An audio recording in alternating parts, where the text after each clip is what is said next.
Oh my goodness, behind the back shot, it works! That's it, we just want to win for our team. My goodness! And everyone finishes it!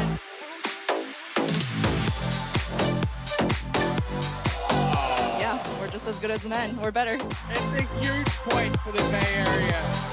Good chance that's the #1 highlight of the week.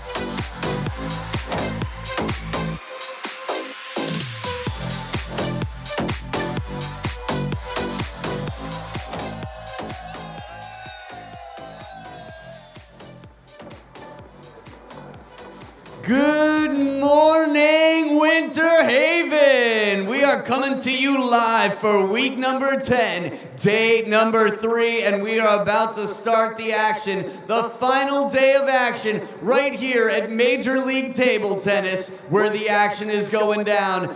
Tailgaters from outside, come on in, because the battle is about to begin. First, let's welcome our officials, Wendy Pan and Jovana Knežević.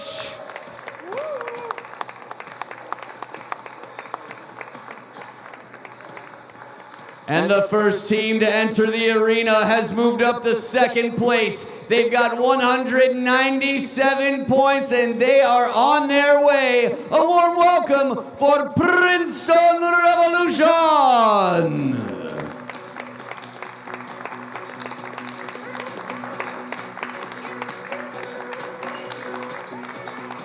And their opponents at the top of the food chain with 255 points. Put your hands together for Carolina Gold Rush!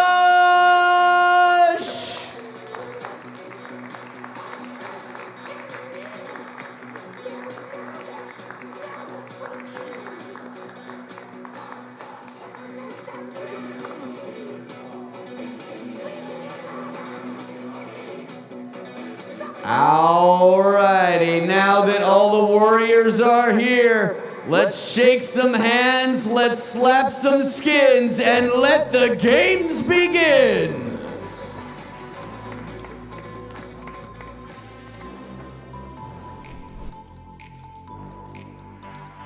And here we go on a Super Sunday in Winter Haven, Florida from the Advent Health Complex.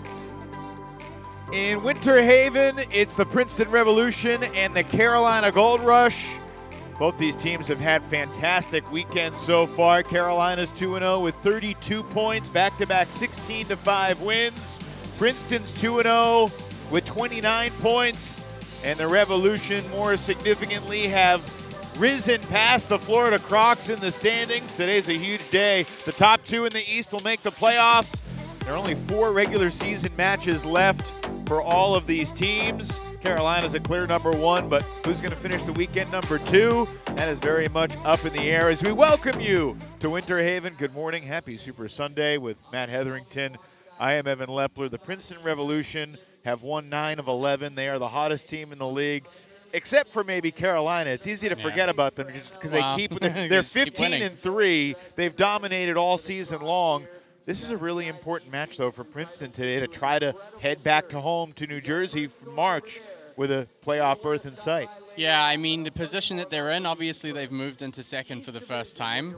The margin that they're in second place by now is pretty small, and of course the Crocs will play against the Chicago Wind. So for the Princeton Revolution, it's about snatching as many points as they can off of the top team in this match. There's plenty of intriguing matchups, some of which we've seen before on the agenda over the next couple of hours, starting with the #1 player in the league, Enzo Angles, against Princeton's #1 player, Jinxin Wang.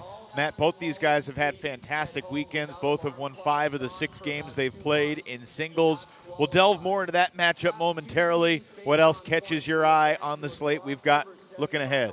I think singles #4, again, I mean, Wong Jinxin played really great across the weekend so far. Rahman yesterday was outstanding. So we're certainly seeing matchups between players that have had probably some of their best performances. So definitely singles 1 and 4 stand out. Obviously singles 3, we have an attack versus defense, which is one of my favorite things to watch. So that's going to be interesting too. And that third singles match to Santan and Jang, the only first-time matchup in MLTT that we're seeing today. You know, singles 1 and singles 4. Jishan and Enzo have played 3 times previously. Jinxin and Roman have played 3 times previously. So there's a lot of history with those matchups, and there's a lot of mystery with how Santan and Jang will match up. Let's dive into Jishan versus Enzo. Jishan Liang has been fantastic. He dominated Mark Duran here on Friday night, and then yesterday took 2 out of 3 from Sasha Hanin. Lost the first game against Sasha, but took games 2 and 3. Meanwhile, Enzo has been his typically steady and reliable, consistent self, particularly yesterday against Florida when he demolished Daniel Gorak in singles and then helped lead the top-ranked Carolina doubles team to a 3-0 sweep as well. Carolina was excellent yesterday, and they certainly expect Enzo to set the tone. What do you think Jishan can do to change the pace against Anglaise? Well, ironically, just that, change the pace. I think Jishan typically has been a player that's, he comes out and he looks for opportunities to try and win points outright with the forehand. But I think across this weekend, we've seen him kind of play in a little bit more of a tempered manner. So he's got to be willing to play some more shots to win points. Of course, Enzo is going to be aggressive. So wicked opening return there from Anglaise, setting the tone. A 1-0 lead for Carolina here in this opening singles match. 1-1.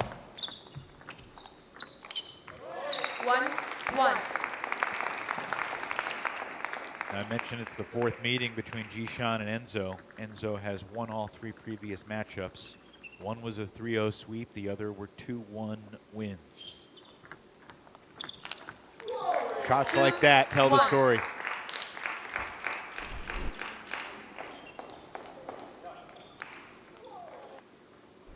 His first few points for Anglaise here. And kind of explain why we were so surprised when he came out on Friday in doubles and didn't look like he was ready to go. Yeah. Because so consistently he comes out and from point 1, he's going for everything. There's just not a whole lot of hesitation with his style of game, and he doesn't work his way into a match. He's ready to go at 100 at the start, almost always, but Friday that was not the case. Of course, he still figured out how to win 2 out of 3 in the doubles match with Hong Lin, and then took 2 out of 3 in singles too.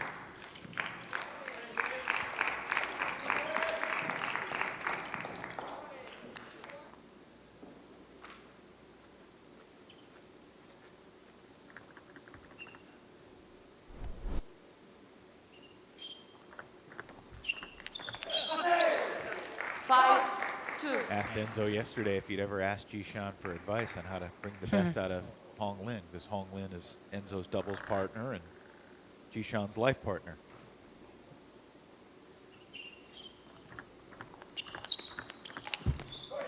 For the record, Jishan has not had too many conversations with Enzo about that. Jishan's not playing doubles today, so he won't match up with his wife unless they square off in the Golden Game, which would be fascinating for so many reasons, particularly with Valentine's Day just 3 days away. 3-6.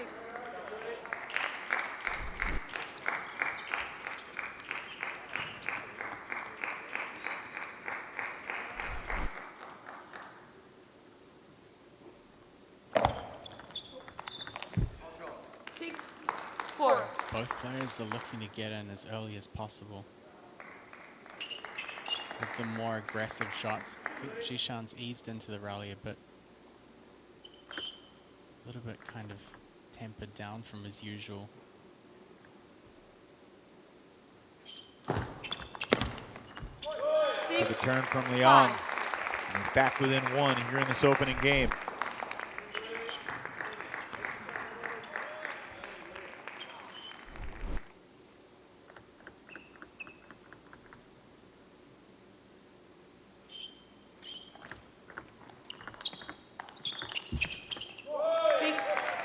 things up. So Jishan looking to play slower into the backhand, slow and spinny into the backhand, and faster cross court. It's always interesting seeing two left-handers play against each other. Why does he want to play slower into Enzo's backhand? I think just the heavier spin is harder to control and it's harder to counter as well. 7-6. So usually especially if you step around and you leave the table open, you don't want to play fast into a place that's easier to control.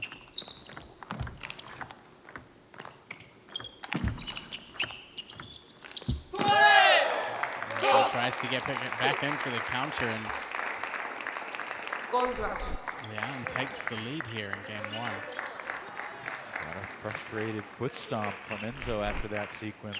Got back in the point with a chop. Jishan was feeling pretty confident this morning. 6, He's 9. won the last 6 points. To transform a 3-point deficit into a 3-point lead. Trying to take game 1. And a foot stomp 9, from Liang as he 7. sails it long.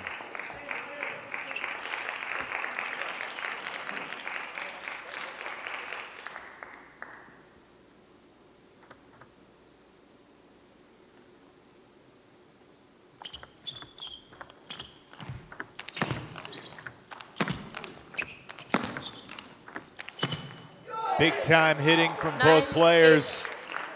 And Angles is back within 1. Very difficult to come out on top in a counter loop rally with Enzo, especially across that forehand diagonal.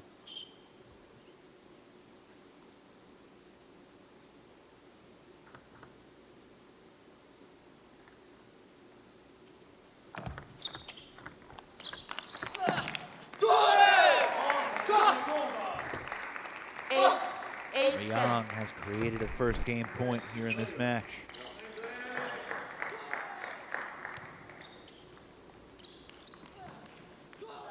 Eight, 10. Gold rush to serve.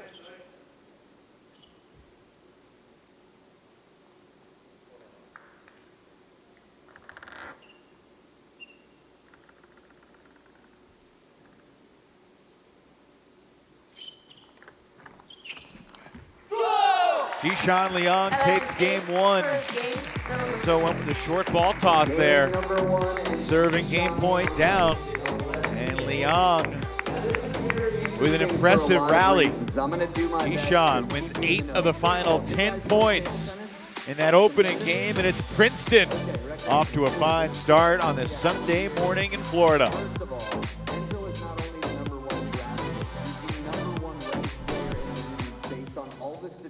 This season. We're going to talk a lot about spin. He very rarely gets beaten, even a game.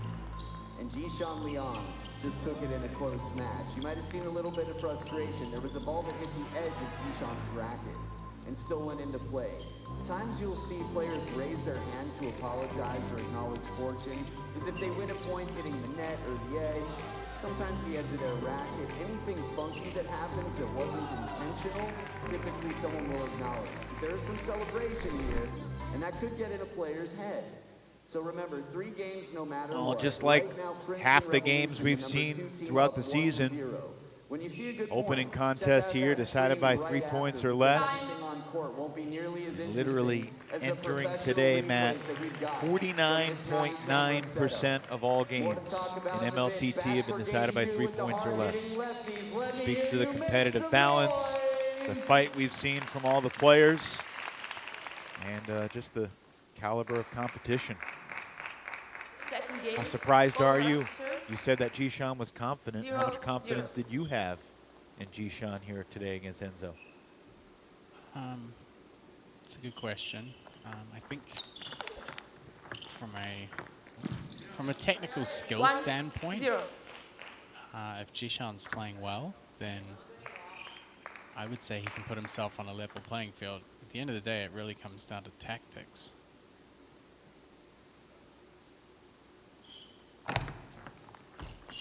0-2. Enzo getting on the board quickly off the back of 2 serves.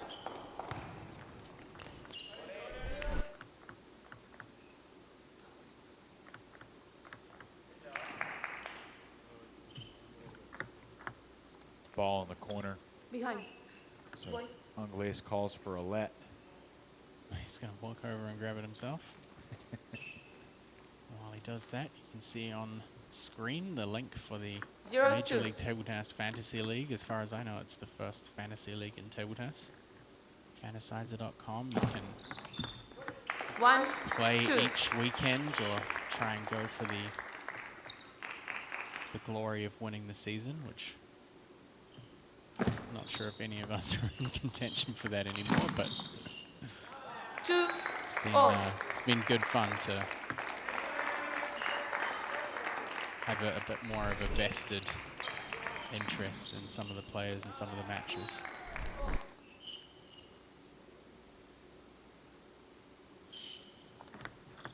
Let.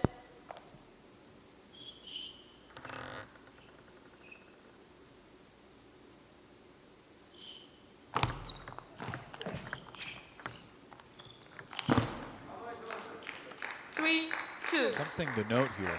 There's obviously a long way to go to this match, and really the first 2 days of this weekend have kind of been defined by players losing the first game and then coming back to win games 2 and 3.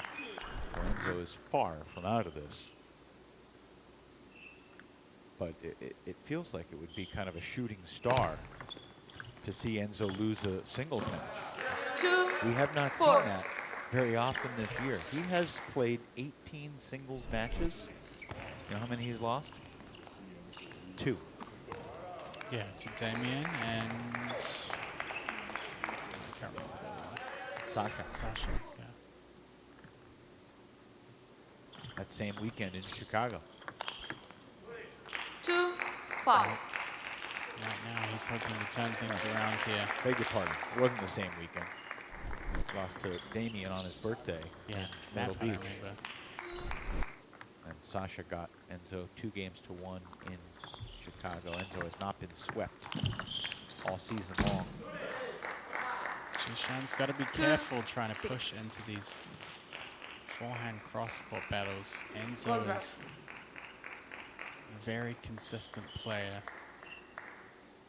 in the counter-loop rallies.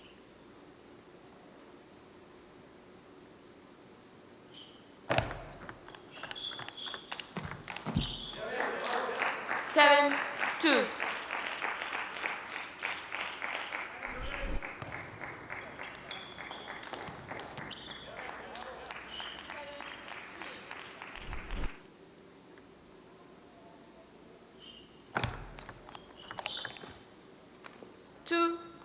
What has Enzo Anglais Revolution. done differently here in game 2 from your seat? I think he's certainly been more aggressive with the forehand, especially on the step around. But he's really trying to break those wider angles out into the forehand corner. If he can force Jishan into a forehand counterloop situation, he's got to like his odds of coming out on top. 9-3.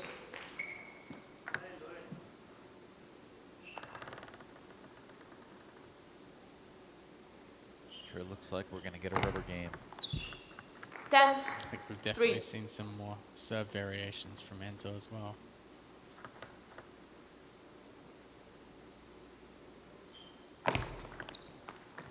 (11-3) for Enzo Anglais. Gold rush. That is a first-class response after dropping game 1, and Jishan and Enzo going the distance to decide who will take this opening singles match, trying to set the tone for the Super Sunday here in Winter Haven, Florida.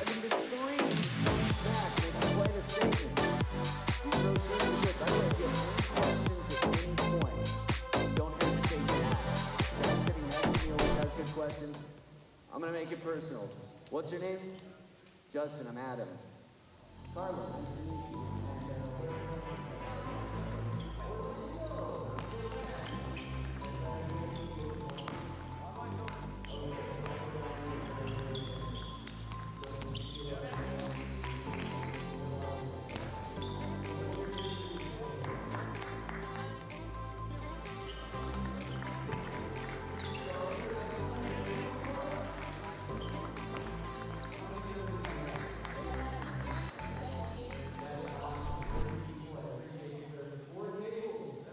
So the #1 player in the league, Time.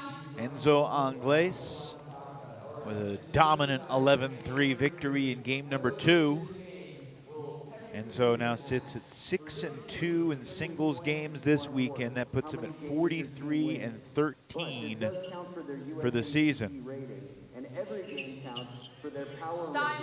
ranking With one within more still to play here. Third game. Revolution to serve. Of course, Enzo's 0-0. playing doubles in a little bit as well. 1-0.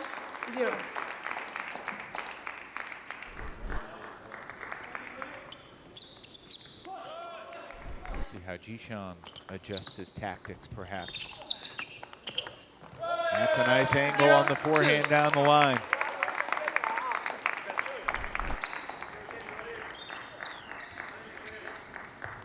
Great placement there. He hooked it. Can you teach me that shot? Sure. As nonplussed as ever. Matt Hetherington, ladies and gentlemen.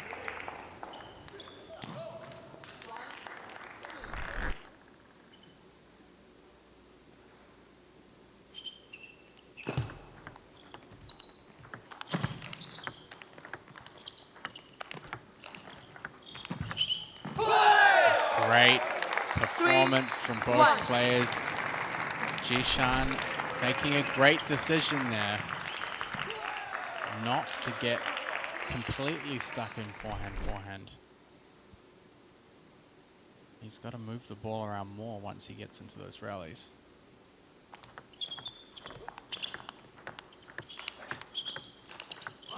And Enzo sends the ball down the line. Nobody was home on that one. Very rare for Enzo to just play the ball back to get it back on the table. He is almost always going for his shot, no matter where he is, whether he's on the table or whether he's been forced back.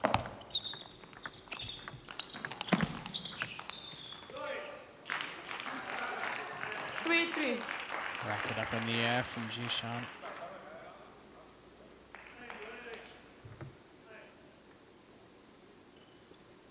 Enzo taking a slow and steady towel break there at 3 points each. Gold rush.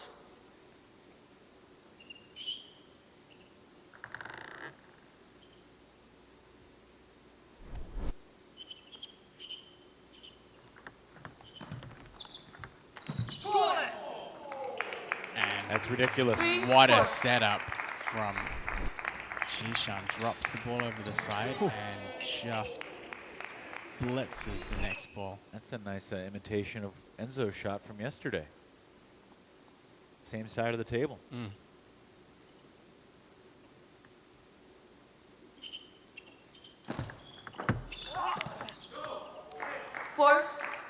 Smart play there from Enzo. Into the body. Yeah, sometimes when the ball pops up and you have a player wondering which wing it's going to, just right at him. Send the ball right at him.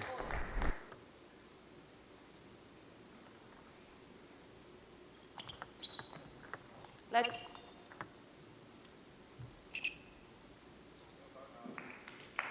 Players will switch sides after this point.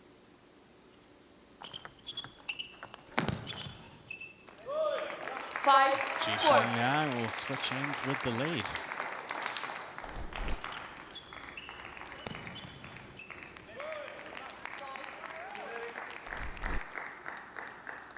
If Jishan's able to take 2 out of 3 here, it would clearly be his finest weekend performance of the season.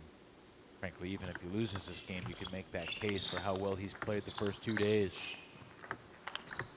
Really glad we got this matchup. That's just great determination from Angles. The swing along with the vision. He did a really good job there of keeping the ball in the backhand half right until the end.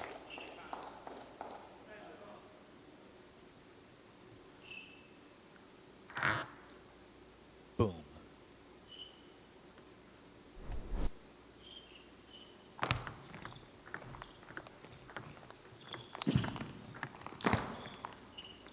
Wow.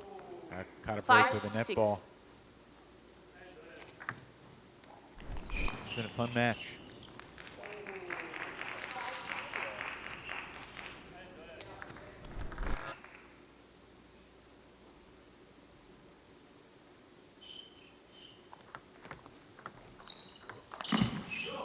Six all. See Jishan going for that setup 6. again. Drop the ball a little bit over the side. Wait for Enzo to pick the ball up.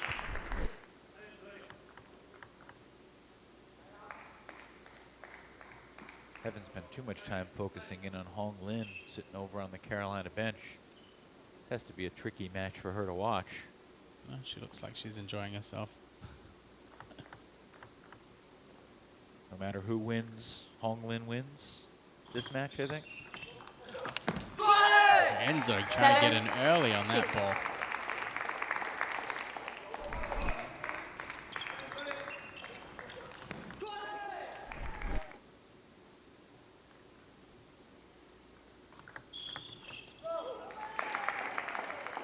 Six, 8.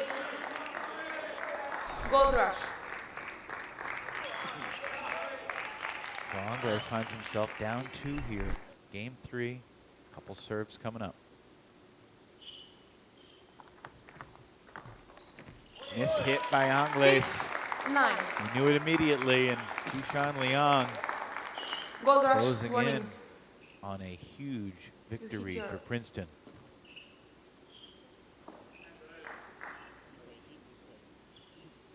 Import. You know what that was about? 6, 9. I'm not sure. Oh, Liang thought he had it, and he can't believe he missed 9, it. 7. Still got a 9-7 lead. Don't let that point beat you twice, Jishan. As big of a reaction as we've seen from him after a point all season. That was to make it 9-7. 10-6. Revolution. But he does have a couple of serves here.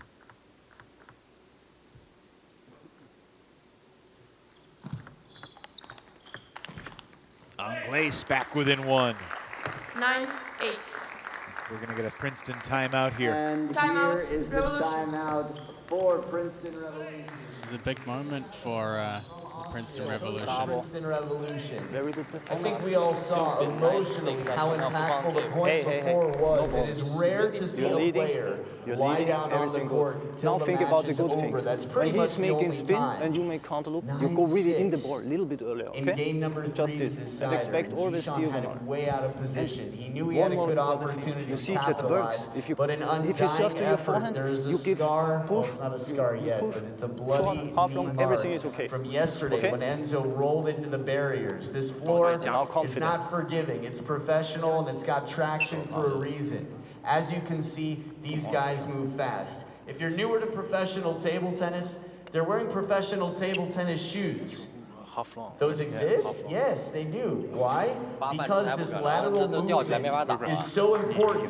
You need to have shoes that are thin soled, low to the ground, and Then you can go round for counter edges after so this. that you don't tip and snap your ankle. Come on, Jishan. Positive. Keep your eyes on those feet. Crucial points here. Jishan Liang up by 1. How do you feel about the half-long request from Jinxin Wang?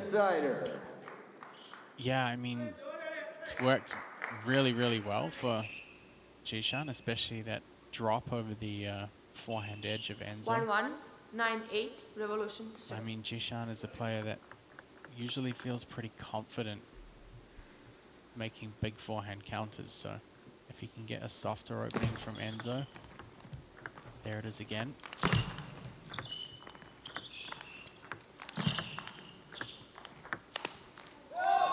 Ten 8 lead for Liang. 10. Enzo saw a chance there to get the ball down the line. Well thought out point there from Jishan. Again, starting with that 8, 10. kind of half-long Gold drop rush. over the forehand edge of Enzo.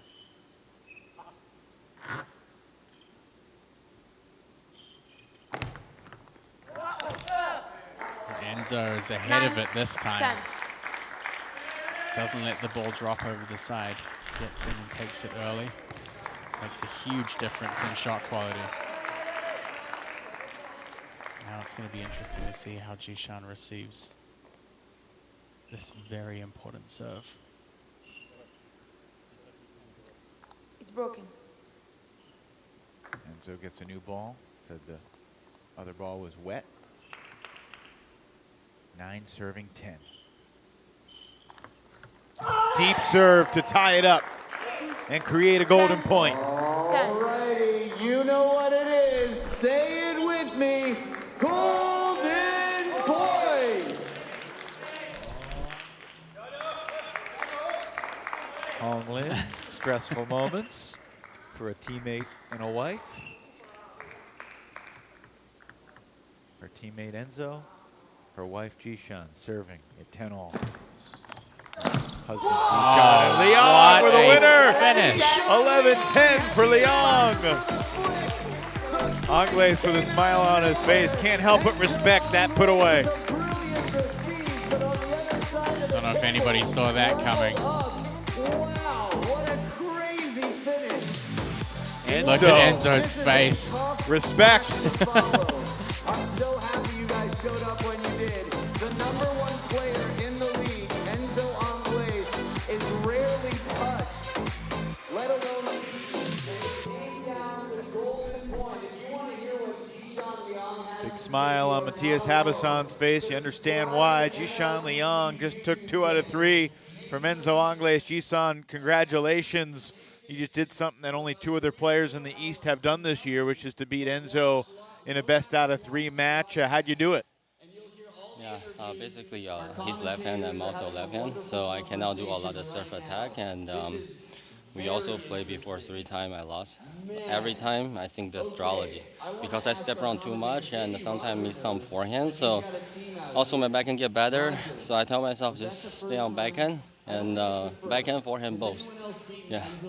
And obviously against Enzo, his service level for the league is really good. You have to have been pretty happy with how you received, especially getting those kind of half-long drops over the edge. How confident were you, if you made those receives, that you'd be able to play really well with your forehand against his ball? Yeah, because I'm ready. We was played before, and I always thinking he might change and he might do something else, but he don't really change, and basically forehand short and backhand long. I was pushed too much and push and block not work because he can continue to forehand really well, so I have to start attack first.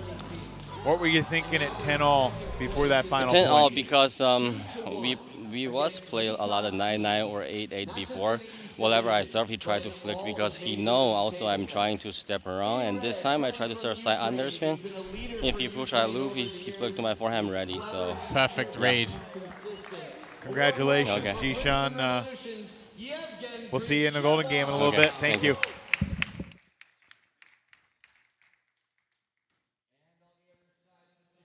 So surprising start to our day today.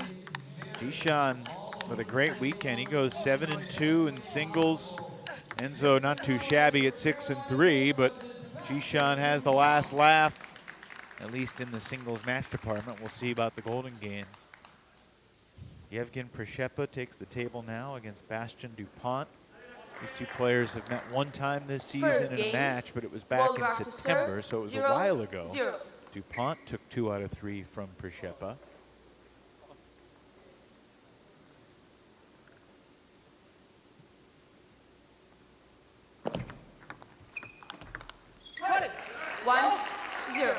Carolina's 4-0 against Princeton this year. 3 of the 4 times Carolina had a lead going into the Golden Game. Princeton did have a 10-5 lead against Carolina back in October heading into the Golden Game, only to see the Gold Rush come from behind and win 21-19 in a bit of a stunner. One of just the 2 examples of a team coming from 5-0 down this year.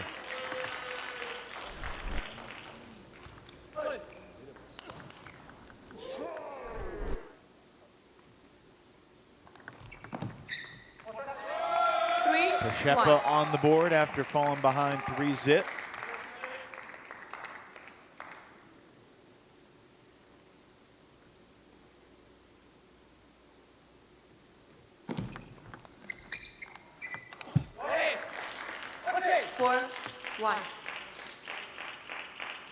Yevgen took 2 out of 3 from Daniele Pinto yesterday.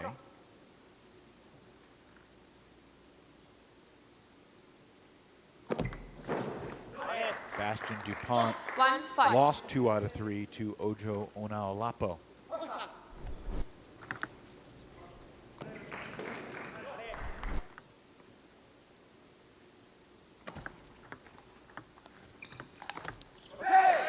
Dupont's looking pretty aggressive out there. Come out sharp. The standings coming into the day. Princeton now at 199 points.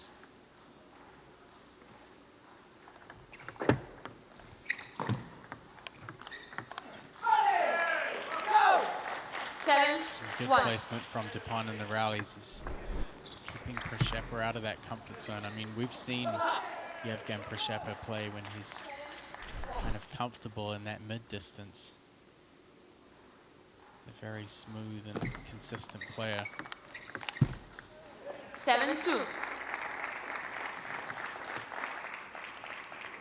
There's a pretty good chance, Matt, that Carolina is going to mathematically clinch a playoff spot by the end of the day today. And they 3-7. entered the day with a 62-point lead over the team that's in 3rd place.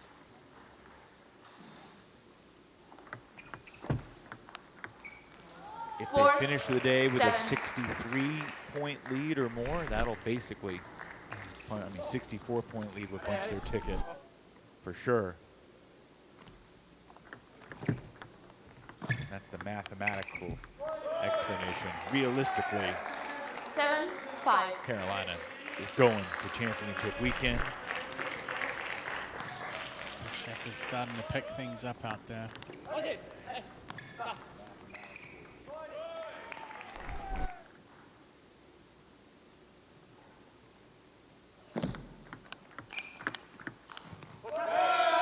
What are the things you think about when you see 2 players that are kind of mismatched from a size standpoint? Obviously, Yevgen has about 6 inches on Bastian.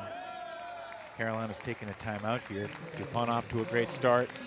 I want to get your answer to that question. Let's listen in here. Play too more aggressive. Only one. Okay, it's back open. Why all 2 times push? Straight push.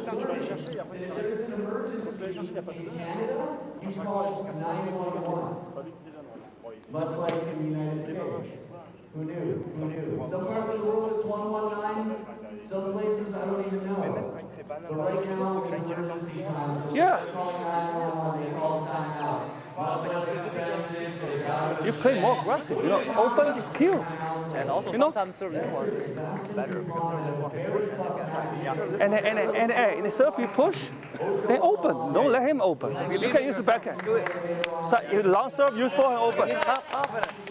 Kind of echoing the same sentiments that Back from Coach the Yang timeout. brought up yesterday in Dupont's match. I mean, Dupont came out onto the table here, got the first ball into the rally by being aggressive, and had a great start. But we've seen Pppa starting to flick more into the rally, or he's the one that's taking the initiative, and you can see how things are changing around now.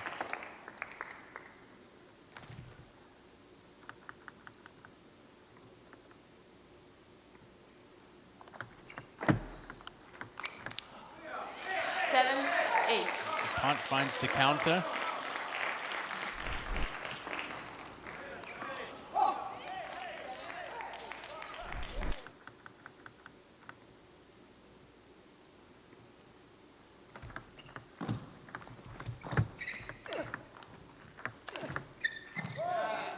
Eight all here in this opening game of the second singles. This will be 3 of the first 4 games that'll be decided by 3 points or less to start this Super Sunday.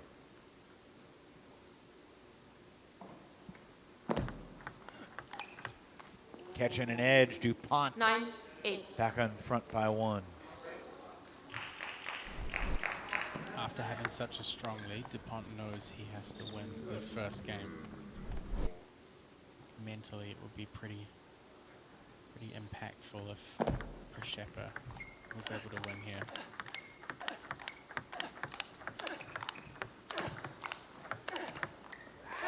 Best point of the match so far. 9, Pppa winning the 9. battle of forehands. 9-all.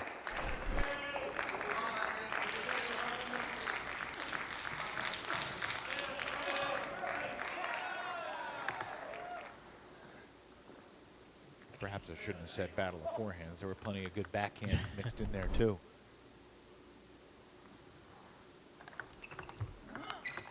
And Pppa leads for the first time in this game. And he's got a game point on his serve.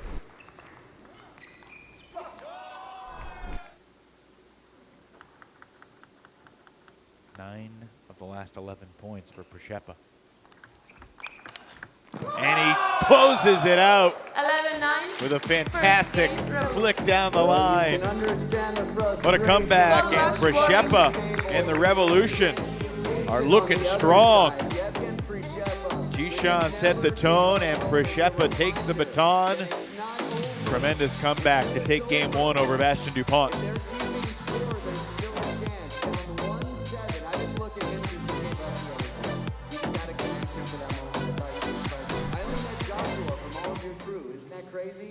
You guys will introduce yourselves later. Oh, I thought you had an MLC t-shirt on earlier. Can I see it? I want to see what it looks like. I've seen them before. They have some cool varieties, but yours looks especially like swaggy, swanky, swiggy, swami, Swanson, Samsonite. Okay, here it is. It's coming out of the bag slowly. It's inside out. That means you sweat into it, right? That's your way of distinguishing what needs to be washed and what. That's so fancy. I'm going to start washing clothes in the future. Oh, the VIP seat. I like it. These come with free shirts, by the way. Did you know that? You got them. Oh, man. By the time it's up to you guys, your seats are in a place now where if you change... Well, Matt, you said around 8-8 that it was really important for Dupont to win that game. He was unable to do it. How does he respond? What should his mindset be returning to the table, knowing that he's lost 10 of the last 12 points? Just got to be assertive. So it's like Alex Yang's been telling him on the bench. If you push a ball, you've got to try and attack the next one. It's an assertive mindset of get in first. You don't necessarily have to kill the first ball, but get yourself into the rally with at least some advantage and then get on the attack. That caught the edge. 0-2. And Dupont takes the 2-0 lead. He's got to attack those shots. And, you know, Pppa, he plays really solid off both wings, backhand and forehand. But the pace is kind of maybe around 70%.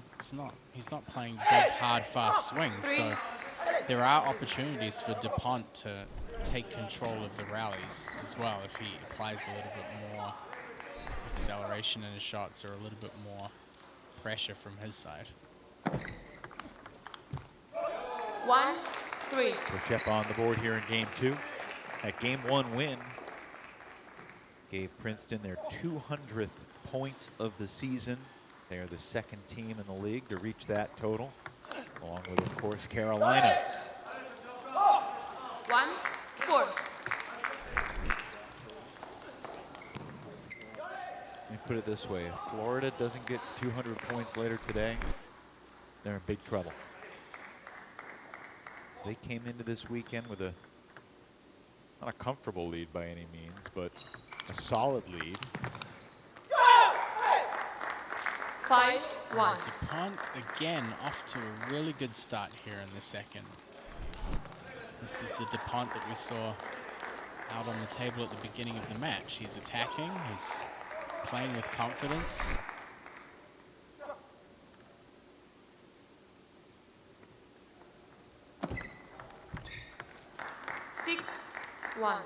Princeton was in third place entering the start of the weekend, 13 points behind Florida in the standings. Began today 4 points up on the Crocs. Revolution. Had in a strong start.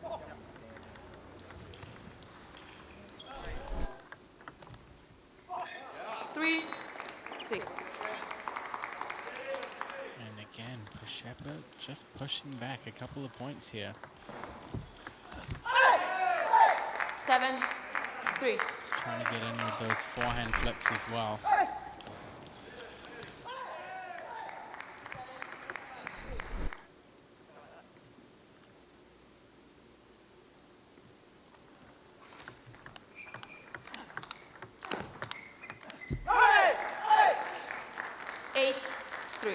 Big alley from Dupont. He's up 8-3. He had a 7-1 lead in game 1 and lost 11-9. He's got an 8-3 lead in game 2. And it looks like Dupont has refocused and honed his game here to try and even this matchup 1 game apiece. 10-3 now. 3, 10.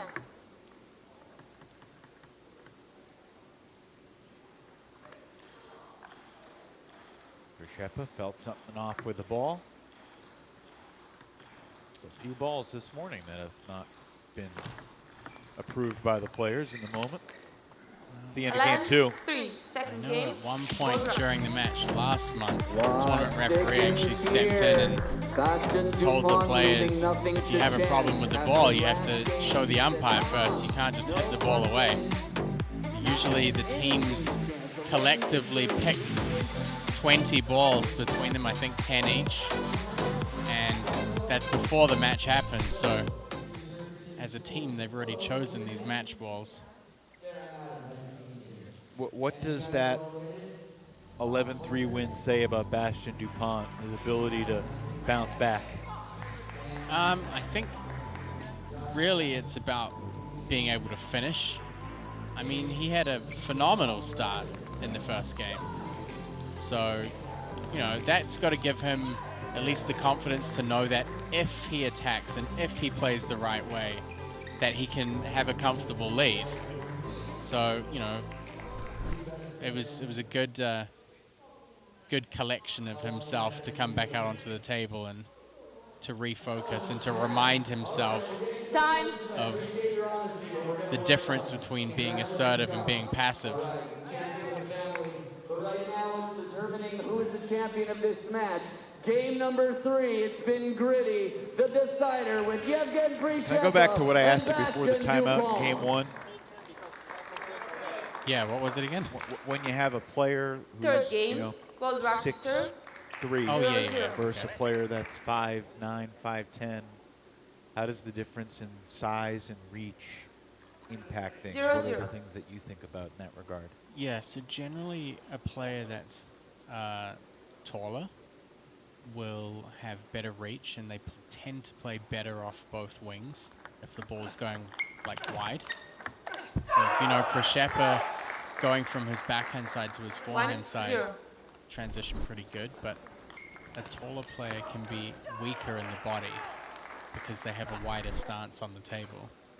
So it's harder to make those adjustments in the middle of the table.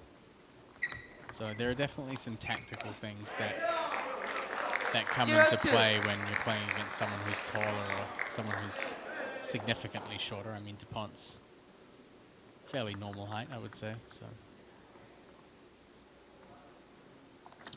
Let's.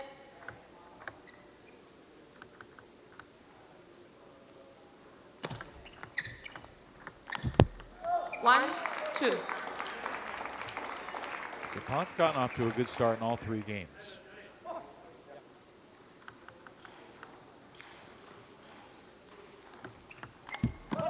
I mean, he's going for his shots. That's important. Actually, again, Coach Yang said to him yesterday, it doesn't matter whether he wins or loses the points. He would rather him take the shots and have a chance of winning them than to play passively where he's likely to lose them anyway. 3-2. In case you're wondering, the yellow tips of Bastion Dupont's glasses are not that way because they are Gold Rush colors. That is a coincidence. Pppa turns it around and ties it up 3-all. Did you ask him this? I did. Back in September, I asked him. Because they look like they're Carolina Gold Rush glasses, don't they? Specially branded. I honestly hadn't noticed until you brought it up, so thanks for that. But now that I brought it up, you can't unsee it. I'll have a go at it.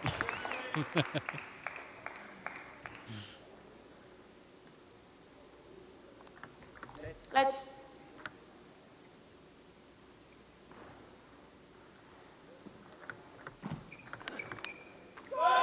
Pppa coming in with the backhand serve and the backhand follow-up. Why would he choose to use the backhand serve there? Sometimes serving backhand 3-5, helps you Gold Rush. capture different angles, or obviously you get the opposite spin direction. And of course, you also get to sometimes take up a different position on the table. Usually helps for players focusing more on backhand opening because they're already in the table rather than being off the corner. It's a humid morning, apparently, here in Florida. It's, what, 4 balls and 6 games we've seen thrown away? 7-3. The net, but he's picking up some momentum here in the third.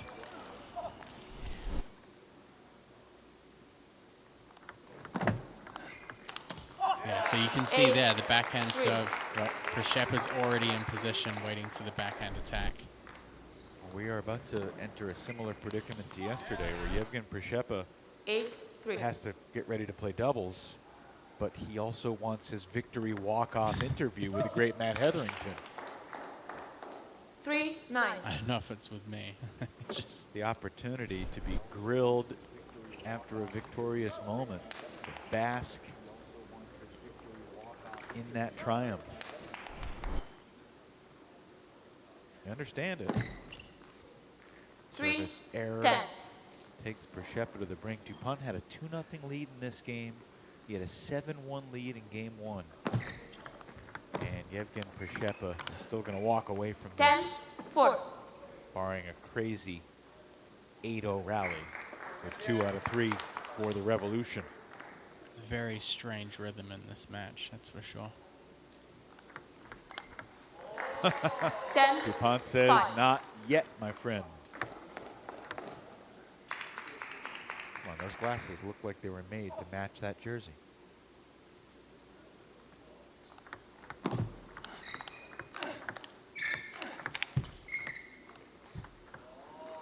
That ball helps him out. Almost saving the net. He had time for it. We've seen some crazy twists and turns in this match, so if there was going to be an 8-0 run down 10-3, maybe this is the match.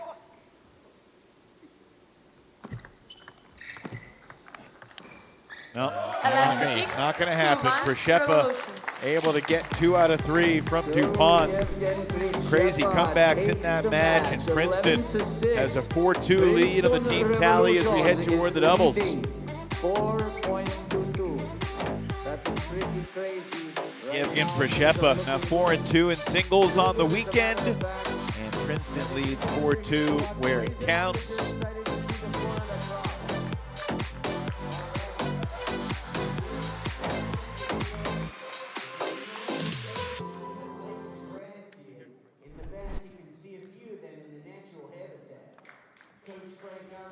We are going to get a quick word with Yevgen Pppa. We know you got doubles to play, Yevgen, so we'll keep it quick. You were down in game 1, you were down in game 3, and yet you somehow rallied to win 2 out of 3. What was the key to finishing off that match? Was I down in game 3? I was. You were down 2. You were down 2-0. Ah, okay. Okay, That's not not so down much. and out. Okay, his serve. Actually, I don't know. Maybe of jacklet. Sometimes I just lose my focus. I don't know why. Few balls I just don't remember. But after when I focus, I had no troubles in my game. What do you remember about playing Bastion back in September that helped you today? Nothing. My feeling are completely different now. I'm top shape. I feel good now. So no problem against his game for me. I think the main thing from him, I mean, when he came out onto the table in the beginning, he was quite aggressive. So how did you turn that around? I know you were trying to flip some more of the serves to try and get in first. But he provoked me to flip. He served up spin, side spin, little bit long spin. I waited, so I was ready. Last thing, you're about to play the best doubles team in the league. What's going through your mind?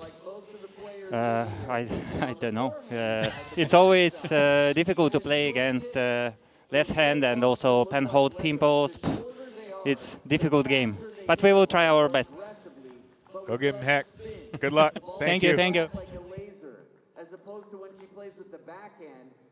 All right, let's see how Yevgen does playing alongside Angela, the resident chopper in the East Division for the Revolution, against this unbelievable doubles team. Carolina in doubles this year, Matt, now sits at 43-11 in games.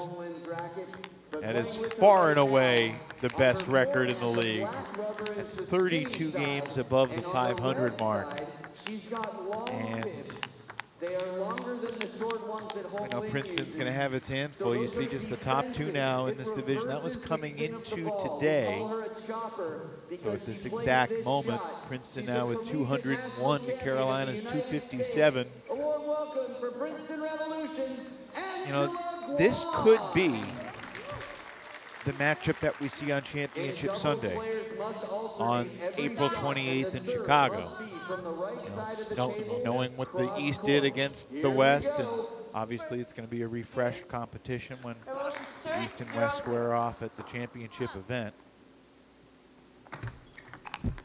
If you can get just a point off this Carolina doubles team, historically, that's a good sign for you, because they don't give that many points away. Oh, clips the back edge. Definitely challenging for Angela being the defensive player in this matchup. We saw Angela be more aggressive the past couple days. She was, and I think she'll have to continue that. I mean, Hong being short pips pen hold, that has some advantages against defense, and obviously Enzo's forehand game is pretty strong as well.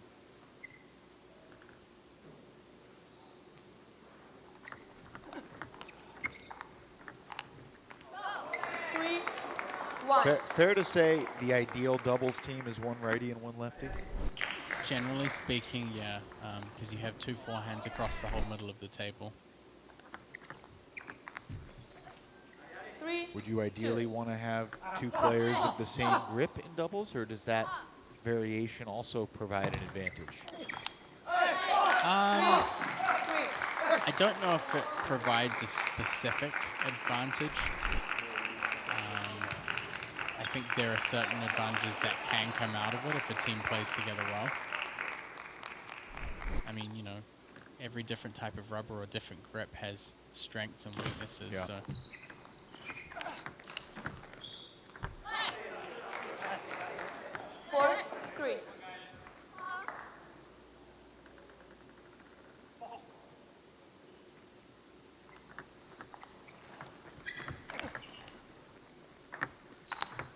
Nice job by Angela Guan, recognizing the opportunity was there, and she barges through the door.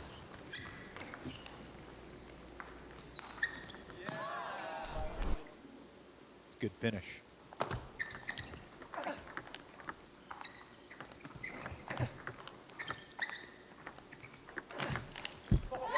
Like what we're seeing right now from Pppa and Guan. Yeah, I think Hong is going to need to be a little bit careful with the drops. She has good control, but she's giving Pppa a lot of chances to attack. It's putting a lot of pressure on Enzo. There's some more aggressive shot that you're looking for. I mean, short pips pen hold, if you have the confidence to attack against chop, you can really put your foot down and make a statement.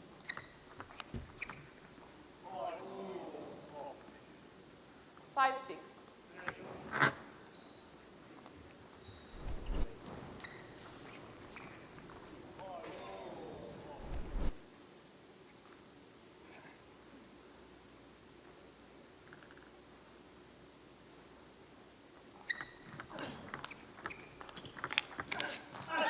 Angela coming in with a forehand loop this time.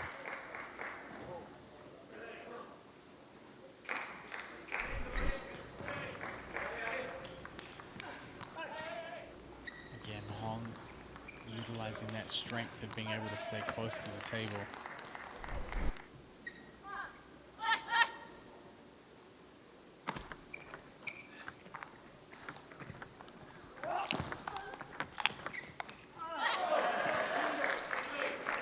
Usually once one of them attacks, things kind of double down.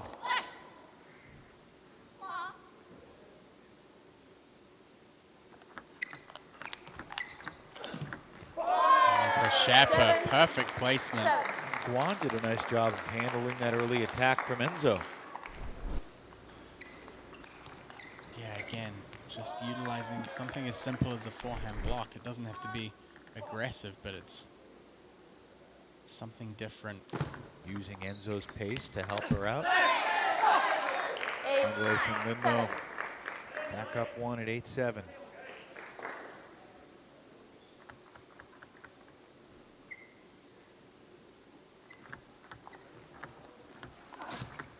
And that is a wide angle there.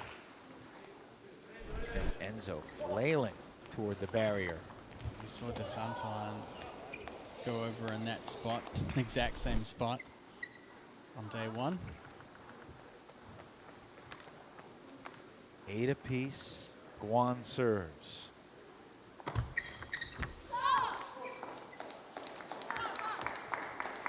nine, 8.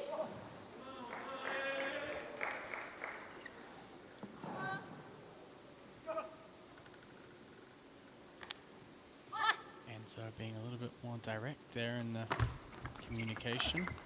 8, 10.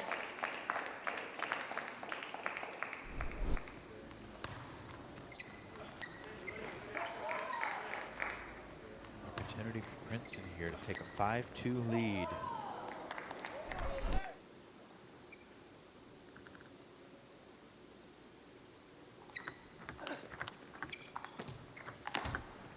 And this time Wong 9, stepping 10. up the offense. She needs to make those plays.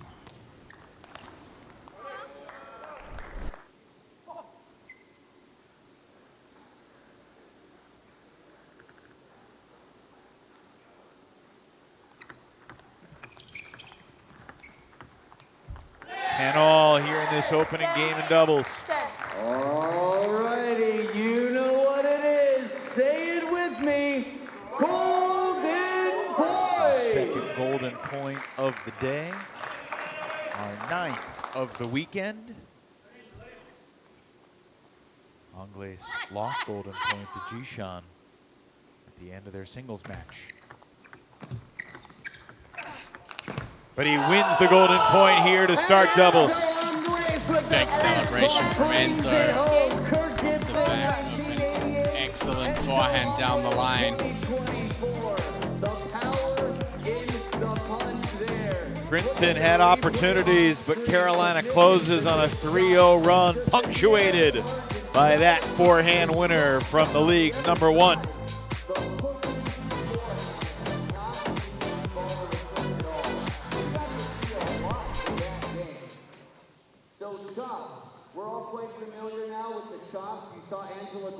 Sending this ball back, floating like a frisbee across the net. That ball has so much backspin. This is for the whole family here. This is for even Dad Josh. This is for everyone. Okay, it was Aiden, and refresh my memory one more time.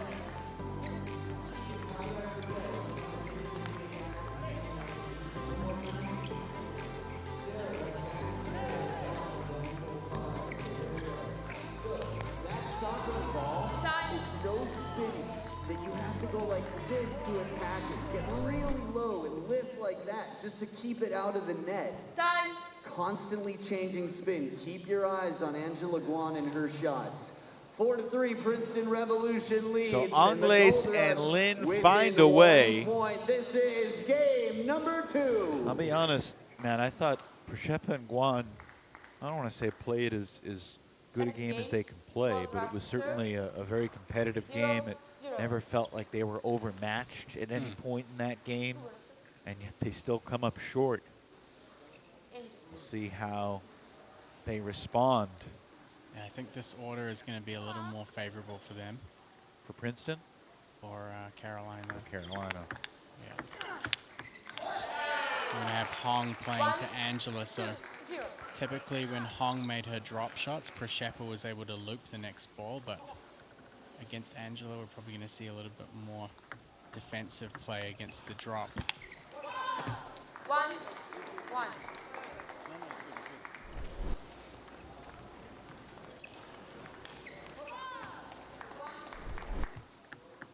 Could hear Enzo giving some positive reinforcement to that attack from Hong. Yeah, you can see that it's a good example of what's going to happen if Hong drops the ball to Angela. She's going to come in and play defensively, and Enzo will have the chance to attack first off that.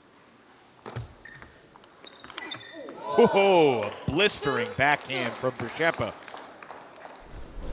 Good night, Vienna.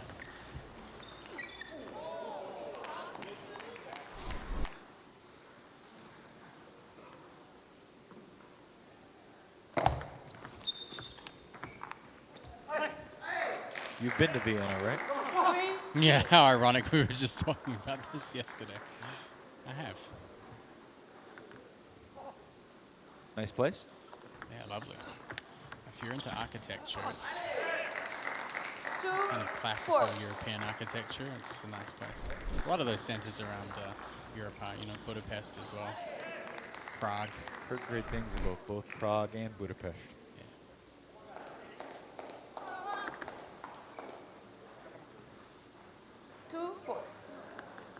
If you could choose one city in Europe for MLTT to have its European showcase, and you're choosing it solely from a Matt Hetherington tourism standpoint, what city would you choose? From a tourism standpoint. It's the place you want to go for a weekend. Pick one city in Europe. Somewhere where, well, I'd like to go to Lisbon ideally, so Portugal. Heard good things. Yeah, that'd be nice. From a event standpoint, I think it's hard to go past somewhere like Dusseldorf. They would draw, I think, a pretty big crowd if there was an MLTT event there. So 6-3. You can start campaigning to Flint to have the season opener in Dusseldorf in 2025. Have the season final there, I think would be great. Revolution. Yeah, typically when they have the Champions League finals there, they're now filling out stadiums with 5,000 to 7,000 people. It's pretty impressive. Are you surprised that, look, we have a lot of French players, we have players from all throughout, there are no Germans in the inaugural season of MLTT? No, it's not surprising, and the reason why it's not surprising is because the majority of the German players will play in the German Bundesliga. Right. And the German league only offers exclusive contracts. So if you're playing in the German league, you actually can't play in other leagues. And there were a couple of top players actually last season who got fined for playing other leagues at the same time. So yeah, typically you get more players from the French league in particular. Also some of the smaller leagues like Italy and Spain. I know Damien Provost is playing in quite a number of different leagues.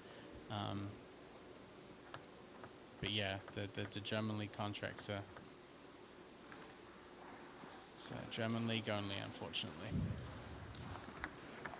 I guess we do have one German in the league. That's the coach of the Texas Smash, George Bitzigayo. I was talking about players. 8-6 lead here for Angles and Lin in game 2.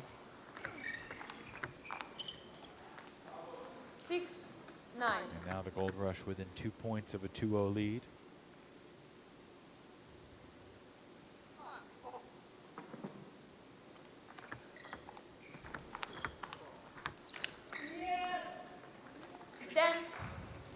Less than a third of all singles and doubles matches this year, Matt, have been sweeps.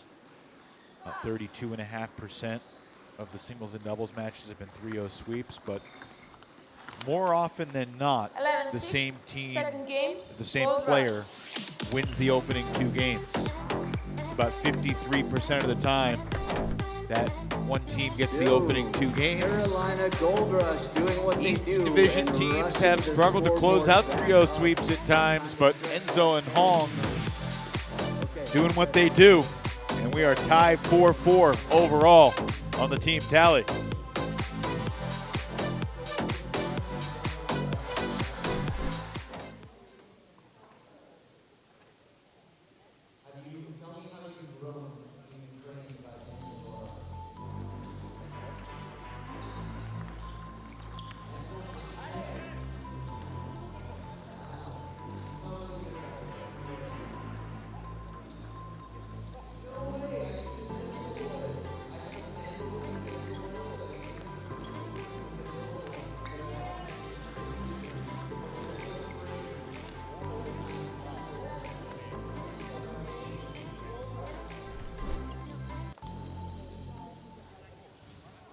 Where did you get it though?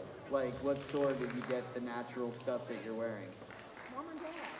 So Princeton's early lead generated through singles success has disappeared. This is what we've seen a lot from Carolina this year, Matt. Even if they struggle early on in singles, struggles putting it mildly, they lost 2-1 in each match in the singles so far, but this doubles team, Enzo Angles and Hong Lin, continues to produce results.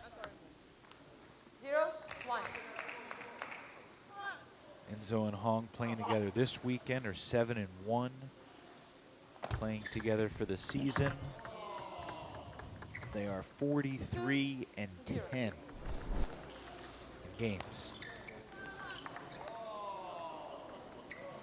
They've left a lot of teams exasperated over the course of the year.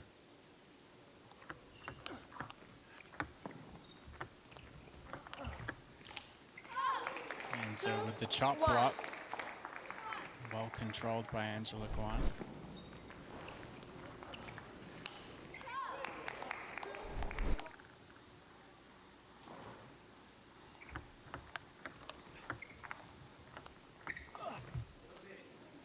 Definitely a better order to start out the third game for the Revolution, but Hong started to control the length of those drops better. All right, Flint just messaged me and said Dusseldorf sounds good, but he may want an Asian destination as well. Okay. And he wants your choice. If you could select one city This is for all the of big Asia event. for an MLTT weekend. And this is solely through the lens of Matt Hetherington, where you want to go, where you want to be for a table tennis weekend. What destination would you choose? Tokyo. Why? I've never been there before. It looks like just the best place. It's been very high on my list for a while. I'd love to go to Japan. You could go stay with Koyo, sure. Well, he's going to be in California after this anyway. Yeah. All right. So let's lock that in. We'll have MLTT Düsseldorf, MLTT Tokyo. Perfect. Where are we going in Africa? Ooh, maybe Cairo. Sounds good. Some great table tennis players in Egypt. Lachine would feel right at home.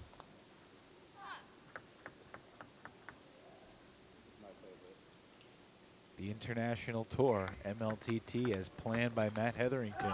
Yeah, and you know we're going to Auckland. We're definitely not going to Australia for Oceania. We're going to New Zealand. There will be no debate about that. Yeah, I learned last night that there's a little friction between the Kiwis and the Aussies, at least through your eyes. It's a friendly thing.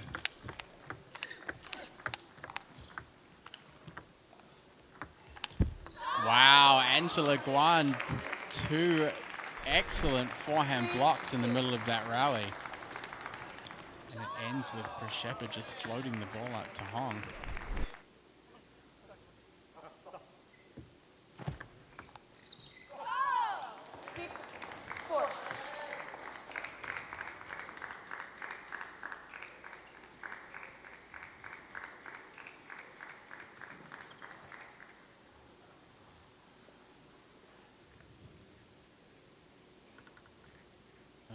6-4 for the Carolina Gold Rush duo. Princeton back within 1 at 6-5. Definitely closing the gap here. When I said that East Division teams against other East Division teams have had trouble closing out 3-0 sweeps, I got the numbers to back it up. Now when a West Division player is facing a West Division player, talking singles or doubles, and they're up 2-0, they sweep 69% of the time. 43 and 19 in game 3. East Division players up 2-0 against other East Division players. 38 and 37. Basically 50-50. Sean's put in a vote for Stockholm for Europe. He knows all the good spots in Stockholm. Oh yeah. If he wasn't American, he'd probably be Swedish. Angles with a big cut into the net to give Princeton the lead. What does that mean? If he wasn't American, he'd probably be Swedish. He played in Sweden a lot when he was playing. He's very Carolina Gold kind Rush called the timeout here. in table tennis career terms, his second home almost. Timeout Carolina. Come. Yeah, la. Last shot from Angela Guan. No, she gives much lower. I have to play more in the middle. Yeah, more in the middle. Yes.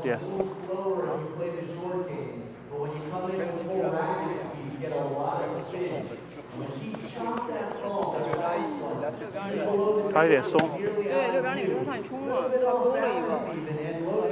没事。Good time.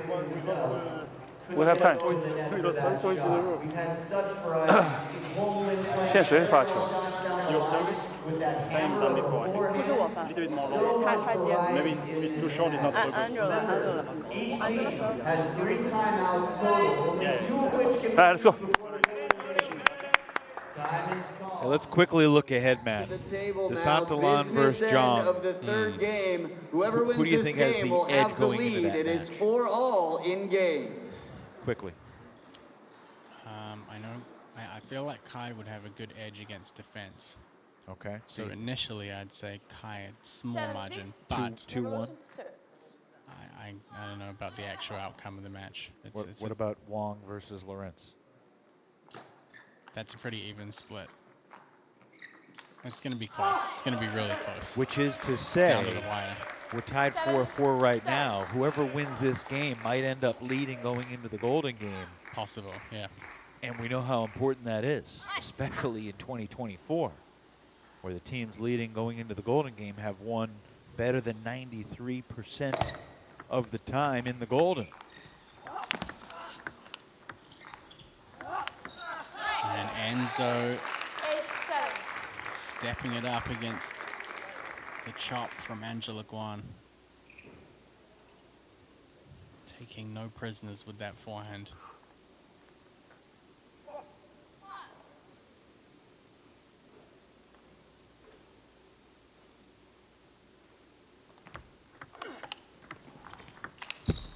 And this time, Guan plays topspin. She's had great success mixing things up here in this doubles. Apparently some of our viewers have put some choices of world destinations that they'd like to go in the comments as well. Both for South Korea, Tokyo, Indonesia, Brazil. Indonesia and Brazil are not cities, but neither is South Korea for that matter, but we understand the point. Seoul, Rio, Jakarta. This is basically a big game of where in the world is Carmen Sandiego right now. This is basically YouTube viewers saying, bring MLTT to our front doorstep so that we can watch it in person. Funny, I was just trying to campaign to get an event in North Carolina. I feel like frankly, logistically we could have it in my backyard. It would be a logistical struggle in a variety of ways, and I don't know if my wife would approve, but beyond that, I'm ready to host. Game point, and it catches the edge, and that's how it ends. Pppa and Guan did a lot of good things in that match, Matt, but ultimately, it's all for naught as the doubles duo of Angles and Lin steamrolls to a 3-0 sweep yet again, 11-10, 11-6, and 11-8. And for the first time today, the Carolina Gold Rush have the outright lead, 5-4.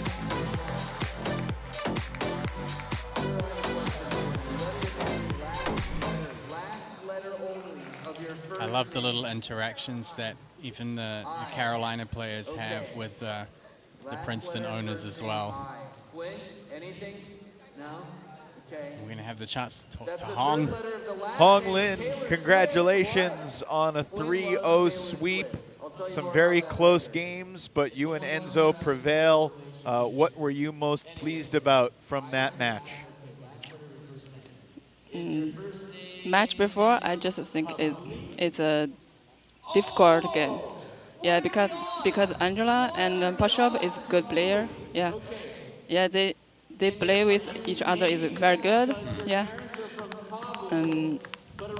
Me and Enzo just I think just try my best.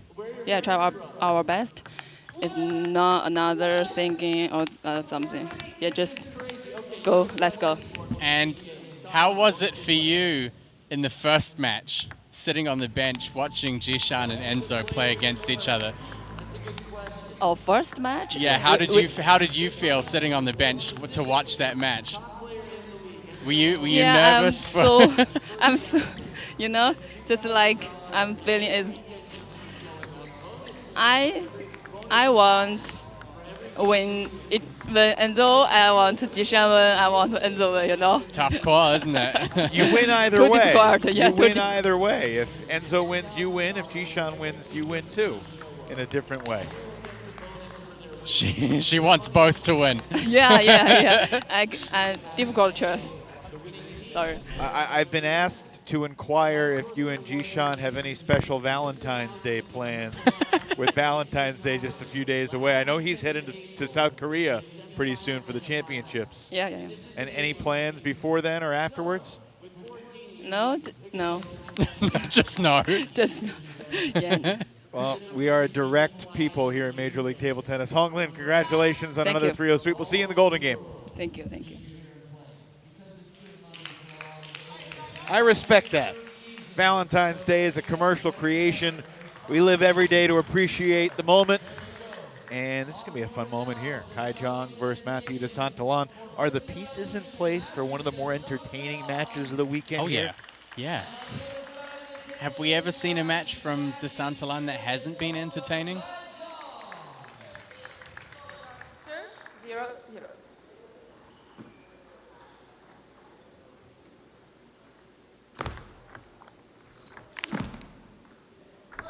Yes, Jang Kai has a pretty powerful forehand game, especially against defense. So we'll see if he takes any notes out of the Daniel Gonzalez playbook.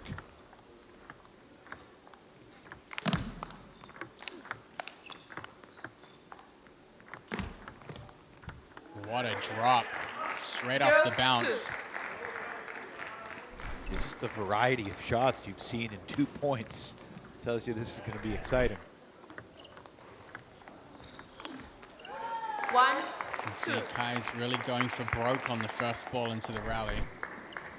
Wants to get that early pressure on. Do you think this match is more about Kai Jang, and can he make a pretty high percentage of his big forehand attacks? That's going to be a really important factor. I can tell you one thing: there are not many players here who want to get stuck in long rallies with the Santan because physically it's exhausting, mentally it's exhausting.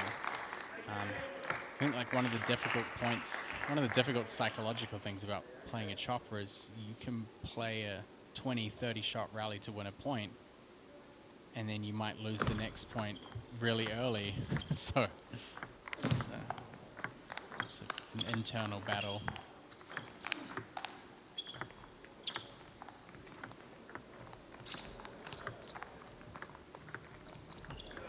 One of those longer points. Yeah, Kai Jang doing a nice job changing the tempo of the point. Going big and then going small and short. Forcing the Santan to get his steps in.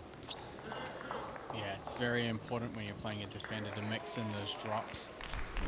You got to move them left and right, but also focus on moving them back away from the table and moving them back in. By the way, I mentioned Where in the World is Carmen Sandiego before. Do you know that reference? Are you familiar with that show? Was it a show? I always remember it being like a book, or was it a book? It was a video game or a computer game too, but yeah, it was a show.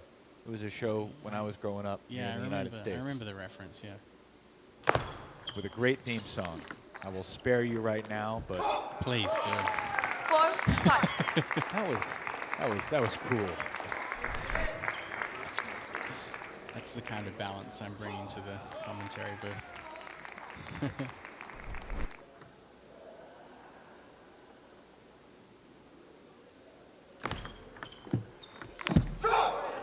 The Santan in front 6-4.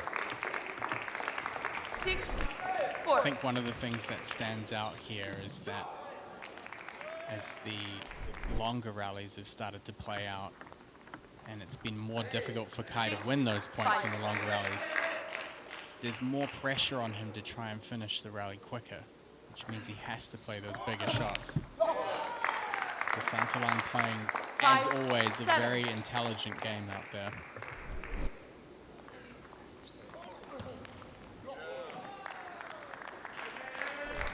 What would you encourage folks to focus on when they watch the Santan? Is it the footwork? Is it the way he twiddles the paddle? Definitely the racket twiddling is a pretty important factor. It can be hard to pick up on, but it's a very difficult skill to master and to get the timing right.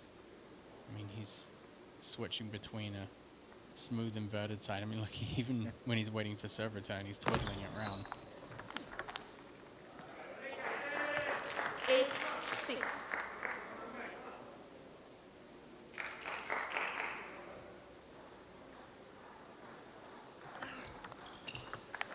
A 9-6 lead for the Santan here in game 1. This is the first meeting of the season in singles between these two.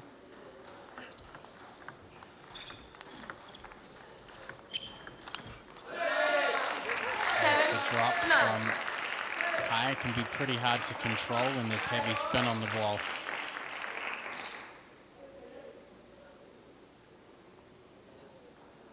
Jang with a couple serves here, down by 2.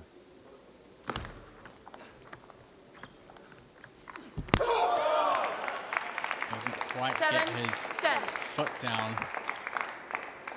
Some big reactions from Santan after he wins these points.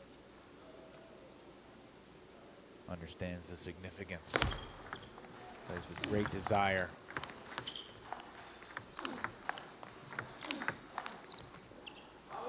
Then 8. Really working the table out there in some of these points.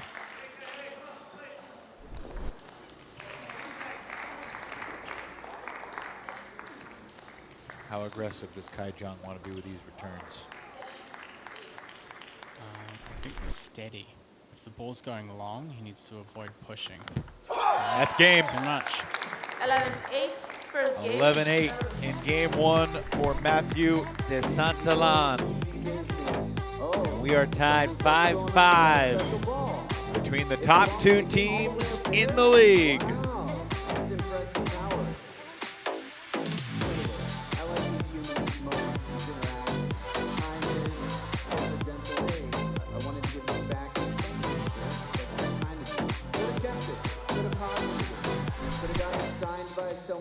Put in a frame at home. We'll see what we can work out. You'll have a chance to talk to the players between matches. Probably wait till it's over. Always better to talk to the winners. They're in better moods. But someone smiles at you, gives you a wink from the losing team. That is the signal that it's all good. You never know. Anyone have any questions? Anything you're curious about? Why Johnson was stop anything or closer to a Titanic like anything in the corner of the users? Yeah. Like one of your friends drove? That's what we do. Time. Awesome, that's cool. It's an interesting story. Let's post it. Medium interesting. All right. MLTT.com/shop to snag your MLTT merch. T-shirts, sweatshirts, and oh so much more. De Santalan serves to start game two. Matt Hetherington, Princeton's got 5, Carolina's got 5, and we got 5 games left before the Golden Game. The team that has led going into the Golden Game has won the Golden Game 15 times in a row, dating back to early January now.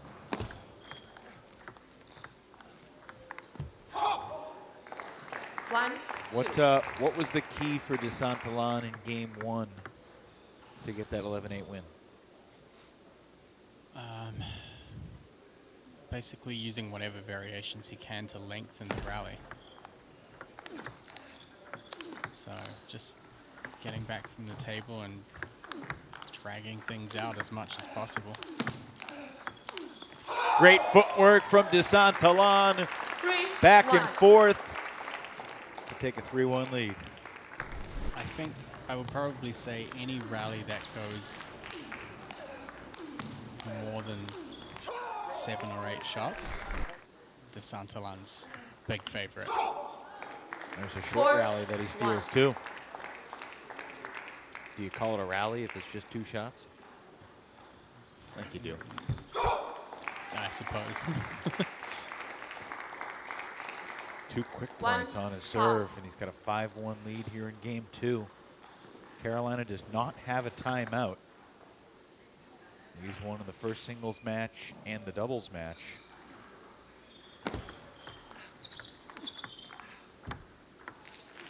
Two, 5. So it's up to Kai Jang to figure it out himself here.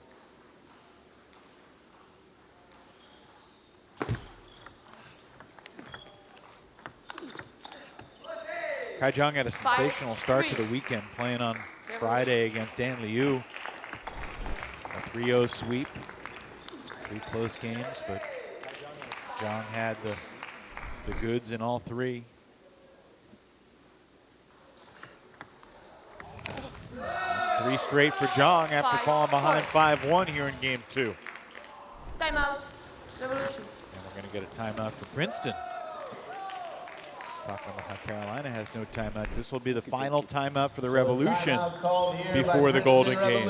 Matthias Havasson. Let's listen in. How are things going for you? Just get your attention back. Anything you're curious about right now? Just refuel a little bit, get your attention back. All the rest, tactics and stuff is perfect. That's a good question. Deep this. The answer is? Just get a little bit more yes. In position. The answer is yes. Any other believers in the crowd? The Crocs, what's the answer? The Crocs gonna win? Yes? It appears that the answer is yes, Robert. I guess we'll have to wait and find out. Won't be too long, but in the meantime, it is 5-all between Princeton Revolution and Carolina Gold Rush. And 5-4 in this individual game. From the Princeton Revolution.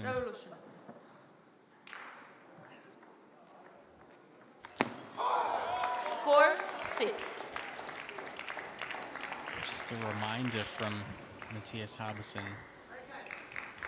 Everything's there, the tactics are there, the gameplay's there, just to get a bit more tension back and refocus. 4-7.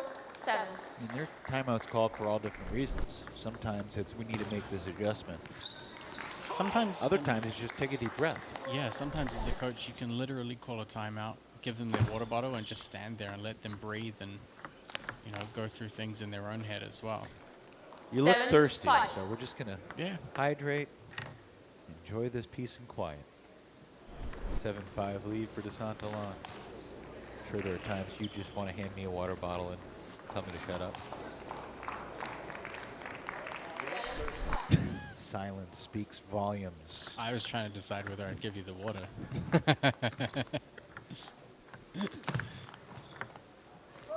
This hit by Jang is an example of just Santan, the more comfortable player in the longer rally. Yeah.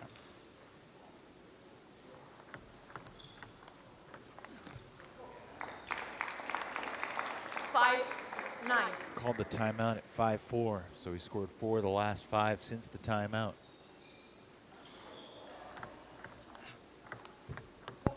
Five of the last 6. 5-10. And that sets up game points for the Frenchman.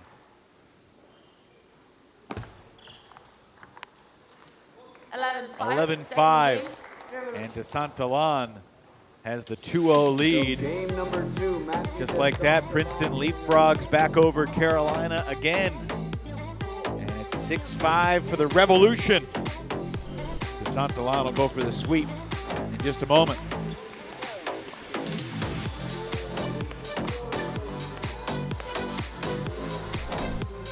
Take the hula hoop and throw it down the aisle and they would come back. This is spinning ridiculously fast compared to that hula hoop. Remember, 2 very different sides on his racket. If you look at Matthew de Santalan's racket before the point, he's twiddling it. He's spinning it in his hand. And he does this in the middle of a point, too. He has to keep track of which side of the racket is aggressive and which side is defensive. He's one of 2 choppers on Princeton Revolution. You saw Angela Guan earlier attack with her defensive rubber sometimes. That means there's almost no spin on it. So the ball knuckles at you, and you have to lift, and the timing is very different. For Matthew de Santalan, he'll twiddle when he needs to generate his own spin, pushing defensively, or when he wants to attack. Man, I'm realizing I just used the term leapfrogs. So quickly. Princeton was down 5-4, now they're up 6-5. Are you familiar with leapfrog? Third game, Gold Rush 0-0. In what sense of the childhood game, leapfrog. Oh, where you like frog over people? Yeah. Do they do that down under? Yeah, I suppose. Down under. I know Australia's down under, but New Zealand's got to be considered down under as well, right? Yeah.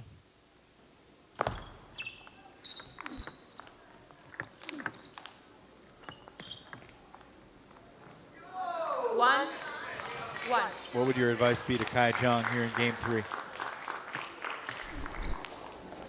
Without mentioning that you need the fantasy points desperately. Oh, okay, we're doing that. 2-1. Well, I mean, maybe you'd say that to motivate him. That would be your advice. But he knows that he's from a on my tactical fantasy league. perspective, well, maybe you put too much pressure on him. Well, clearly I did. Yeah. I think it's about finding balance, of trying to get in with those stronger shots, but not rushing them straight at the beginning of the point. So, but also he needs to be prepared to play longer points, and I don't think he's been well equipped to do it. I think just in these situations he just ends up going for too much. It takes a lot of patience to play against a defensive player.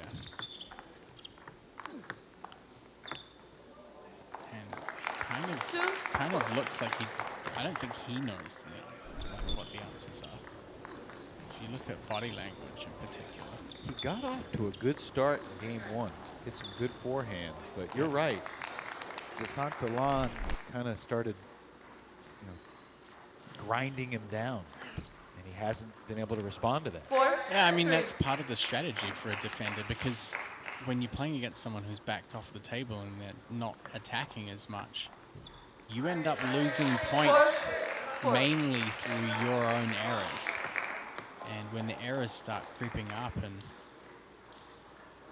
it can have a pretty big impact mentally.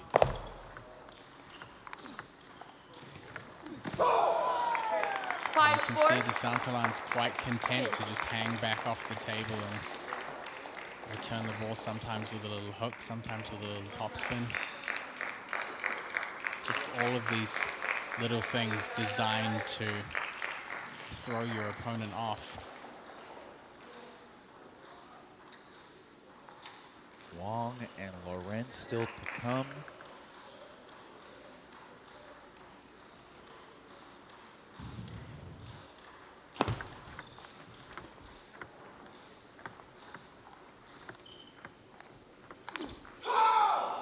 There's just some indecisiveness right now from Jang.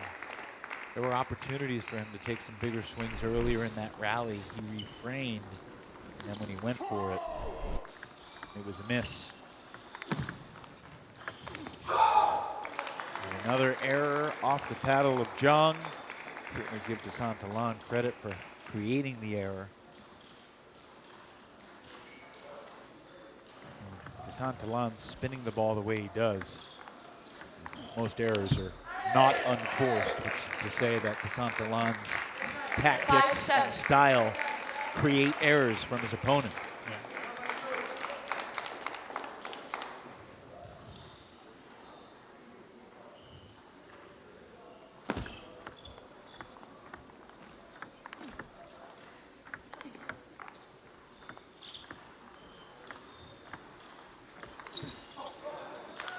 Jang just ends up tightening up too much.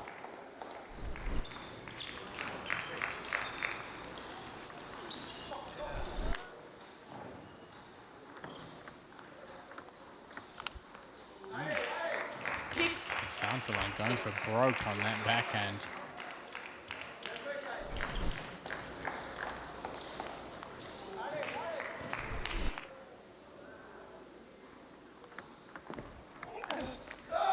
Goes on the attack again. Interesting decision making at this stage of the third game. And Kai tries to clap one back. We've seen Jang hit winners with that exact swing so many times, but against the Santan, it's just different.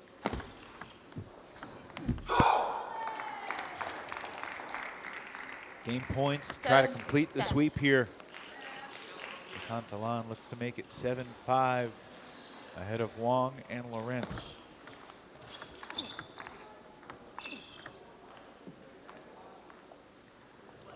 Now 10-8.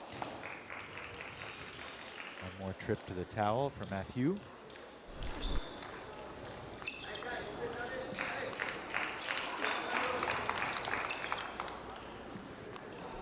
Got the serve.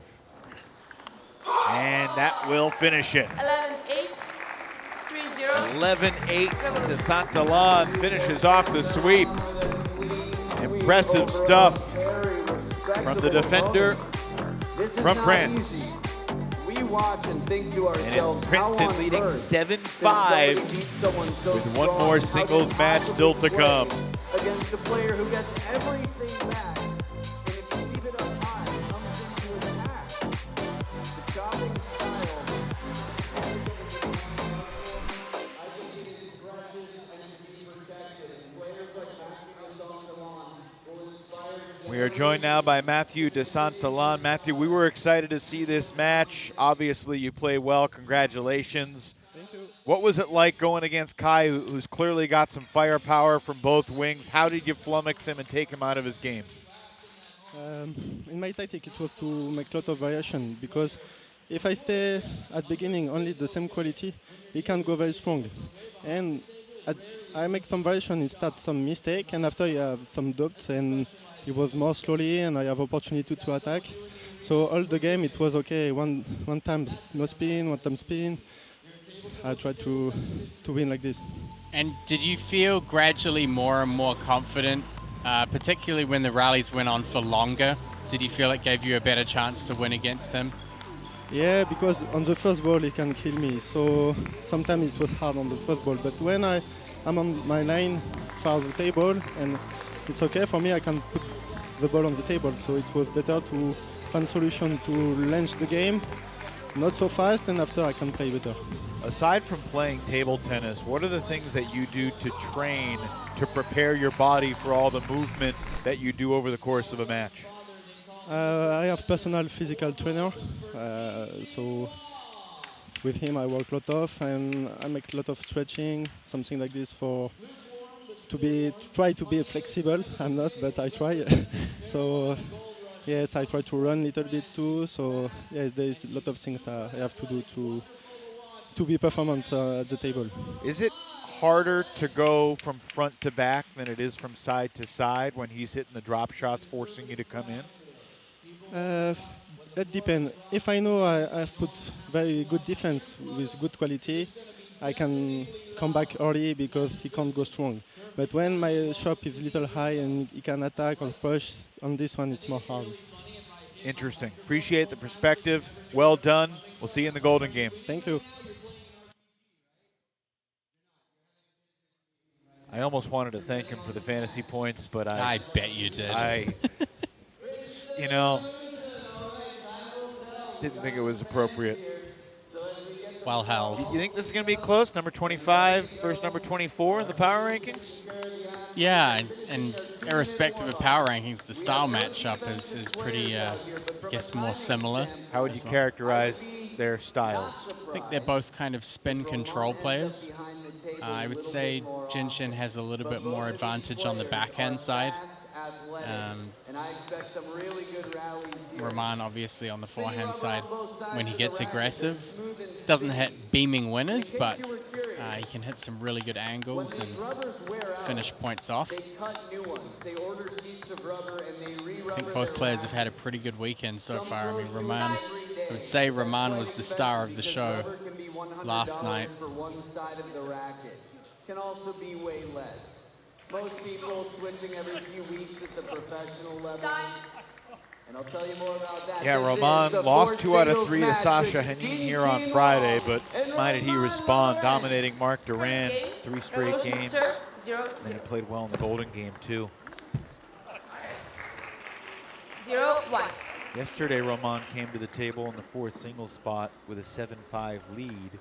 He extended that lead to 10-5, and that put Carolina in a really good position. Frankly, they turned out they needed that 5-point lead because Florida came back and the final score was 21-18. Those first 5 points that they won over the course of regulation were the difference. A little bit different today, though. He comes to the table knowing that he needs a 3-0 sweep to give his team the lead heading into the Golden Game. Anything else, and Carolina will be playing from behind. Let's.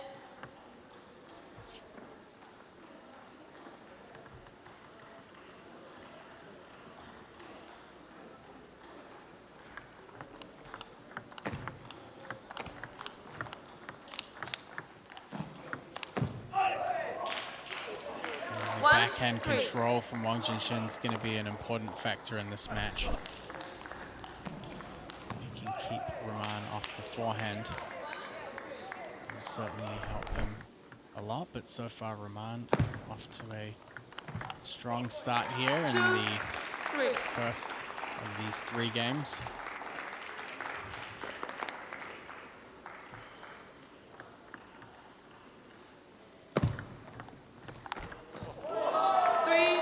Big forehand flick down the line from Wong.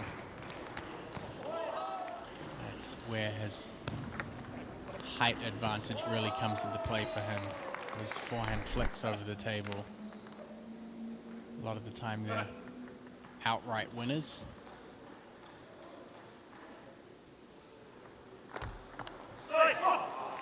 Now, Carolina has not trailed going into a Golden game since the interdivisional weekend in December, when Texas had a 9-6 lead on the Gold Rush going into the Golden game.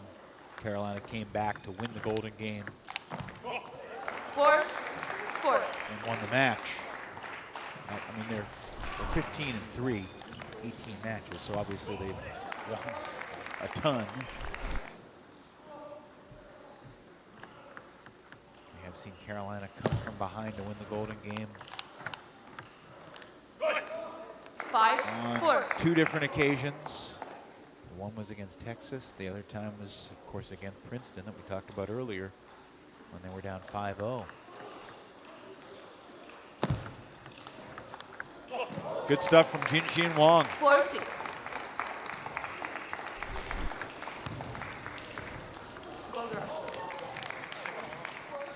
There's just a matter-of-fact nature about the way Jinxin Wang hits a winner and then strolls around like he knew he was going to do it. No big deal. Let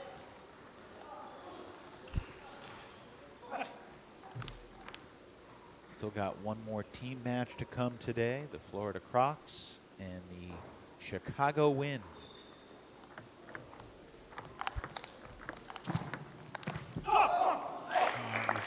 Well 6-5 recovered by Wong, but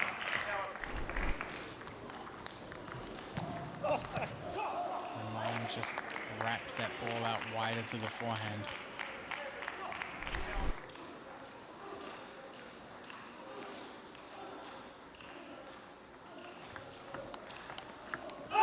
Six all now here in game 1. There's a good bit of familiarity between these two. This is the 4th singles match they've played.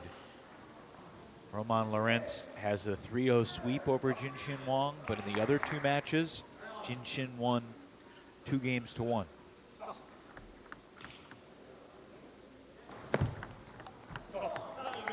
Seven, 6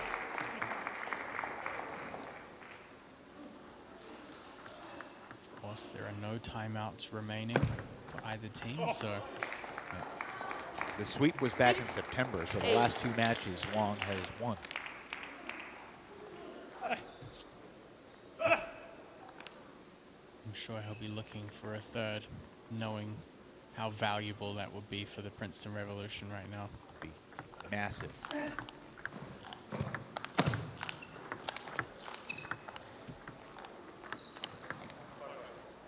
(9-6) lead now for Wong. 6-9 Little clip of the net there and an apology from Wong. I think the big play from Jinxin here is getting Rahman out wide onto the forehand and then bringing him back across. It's a lot of ground to cover just with the forehand. Great return with a backhand, the missile. 4 straight points from Jinxin Wang on the verge of taking game 1. Lorence able to fight off the first game point there.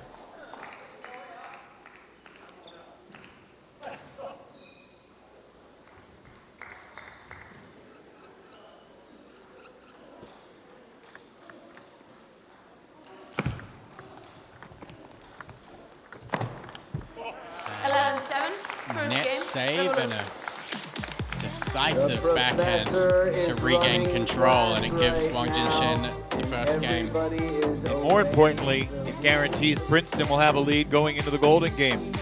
Unfamiliar position for Carolina. First time this has been the case in 2024. See how the Gold Rush handle it.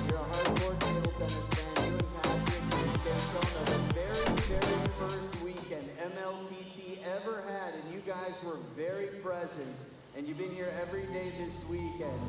Are you guys partial owners in the league?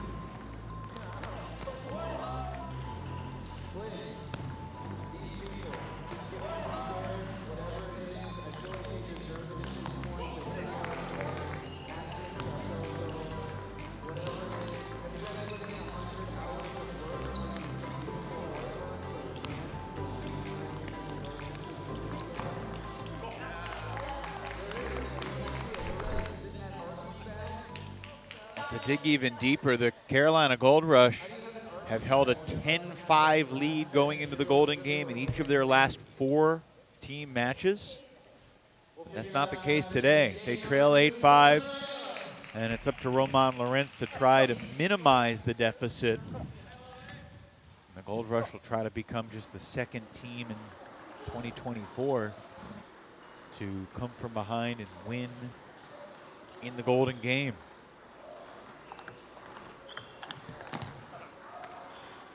One, 0. Obviously a huge difference if they're down 1-0 at the start or 5-0 at the start in the race to 21.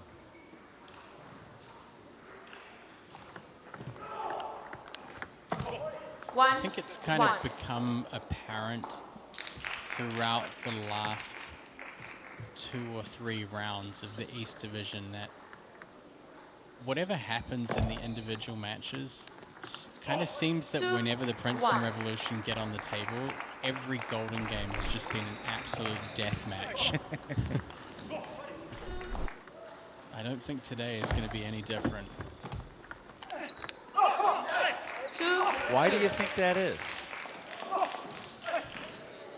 I mean, I have a theory, but I'm curious to get your thoughts. They're just determined to win for a start. And I don't know, they just seem to have a lot of close encounters that really go down to the wire. Can I give you my take? Of course. I think that Princeton is the most balanced team in the league. And by that I mean their CD players, which this weekend are Pppa, Santan, and Koyo Kanemitsu. It would not be out of place to see them in the AB matchup for any of them. Yep, I agree. And because of that, that gives Matthias Habasson more options to mix and match because he knows that his quote-unquote lower-tier players are not going to be overmatched by whoever they go against. That's true, but you would think that having that balance would give them a greater advantage in the Golden Game. I feel like a lot of their Golden Games really go down to the last point, so they're perhaps more evenly matched than their team player lineup would indicate might be the case.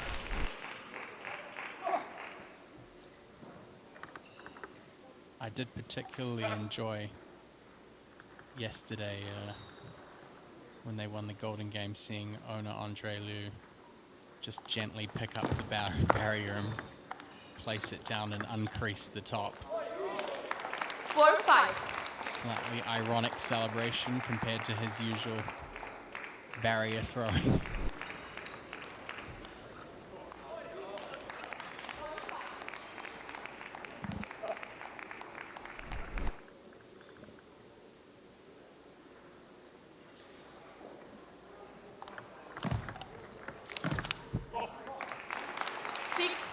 Jinxin's been in control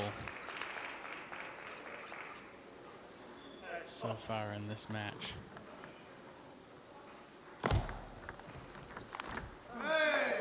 Seven, 4. Yes, he has.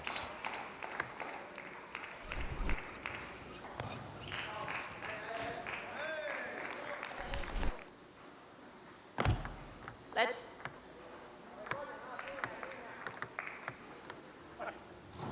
Yeah, if Jinxin can close out this game, that would mean that Princeton has prevailed in all 4 singles matchups. Oh, look at that forehand counter.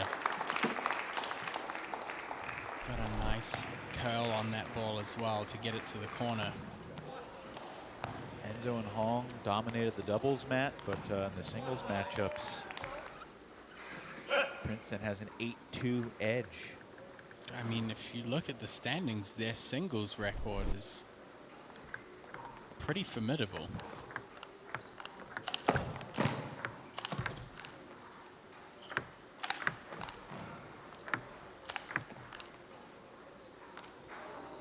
Jinxin with a little soft little face slap there after missing that lob. Definitely doesn't want to get caught back from the table too often.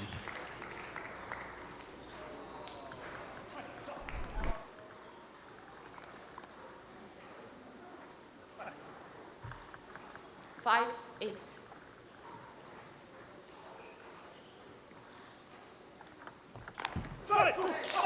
Lorence trying to fire himself up. Trying to find a way to sneak back into this second game. Now skip to a step after that point. Now receiving here, trailing by 2. Wong missed it. It's a 1-point game. Big risk. He really went for a big forehand on that one.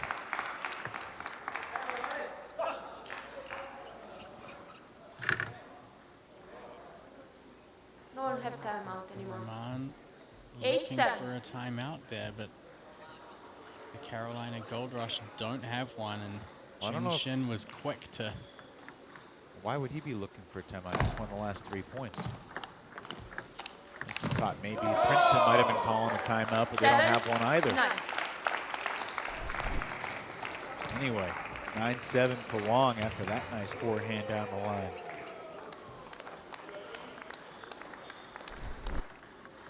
Two serves here for Lorence.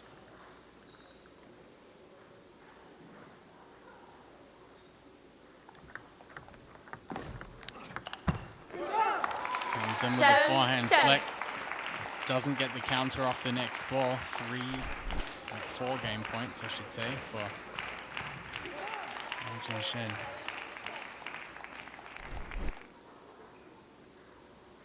They take a 9-5 lead on the team tally.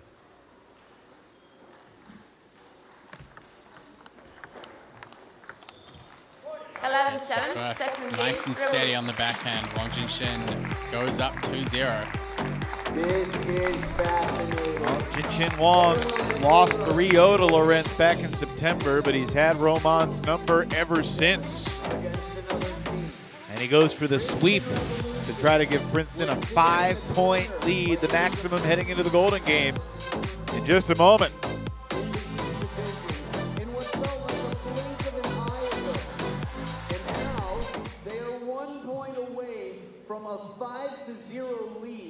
In the Golden Game against the most dominant team. They're second place as of yesterday. Today, they are the number 2 team. They went from 4 to 2 in what feels like a blink of an eye. And if they win this year, this could get very interesting. The Professor is up 2-0 over a player who was unstoppable this weekend.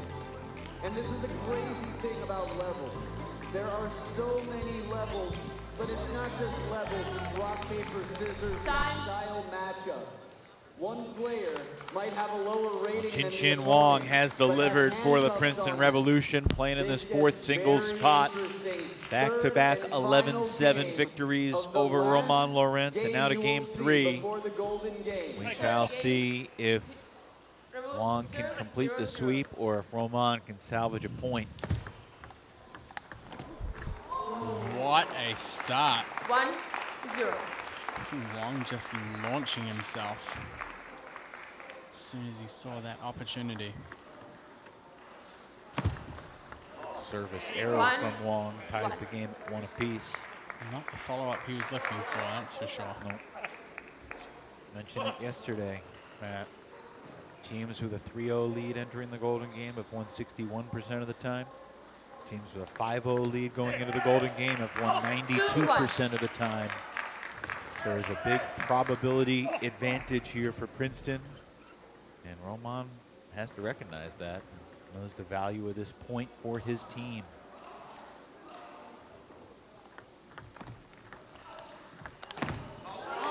Wong just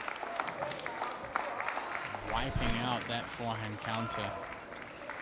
Roman lets the ball drop a little bit too much sometimes on the step around. How about that? Who does that better in the league than Jinxin Wang?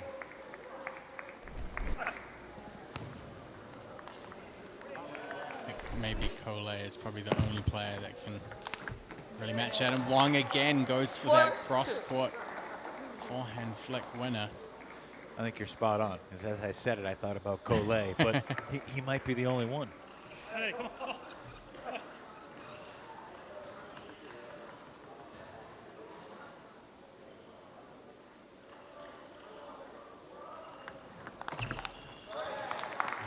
Just looking really assertive and really confident out there.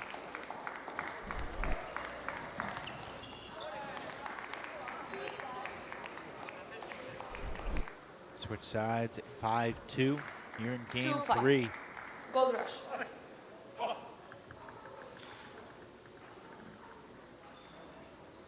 Wong has been steady and solid throughout this whole match. Right on 5-3. cue to turn into the net.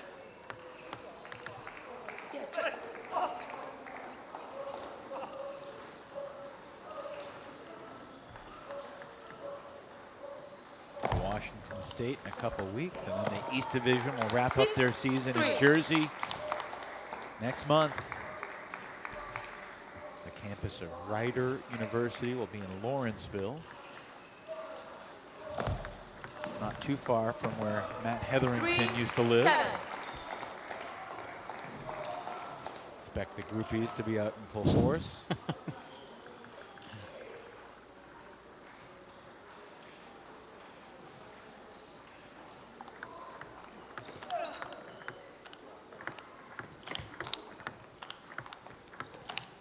You gave table tennis lessons when you lived in Jersey, right? Yeah, I was there for 6 years. Yeah, so a lot of your former students now want to come see you as a big television star. Big television star is not really a phrase that I would use to describe. It's because you're so humble. That's also not true.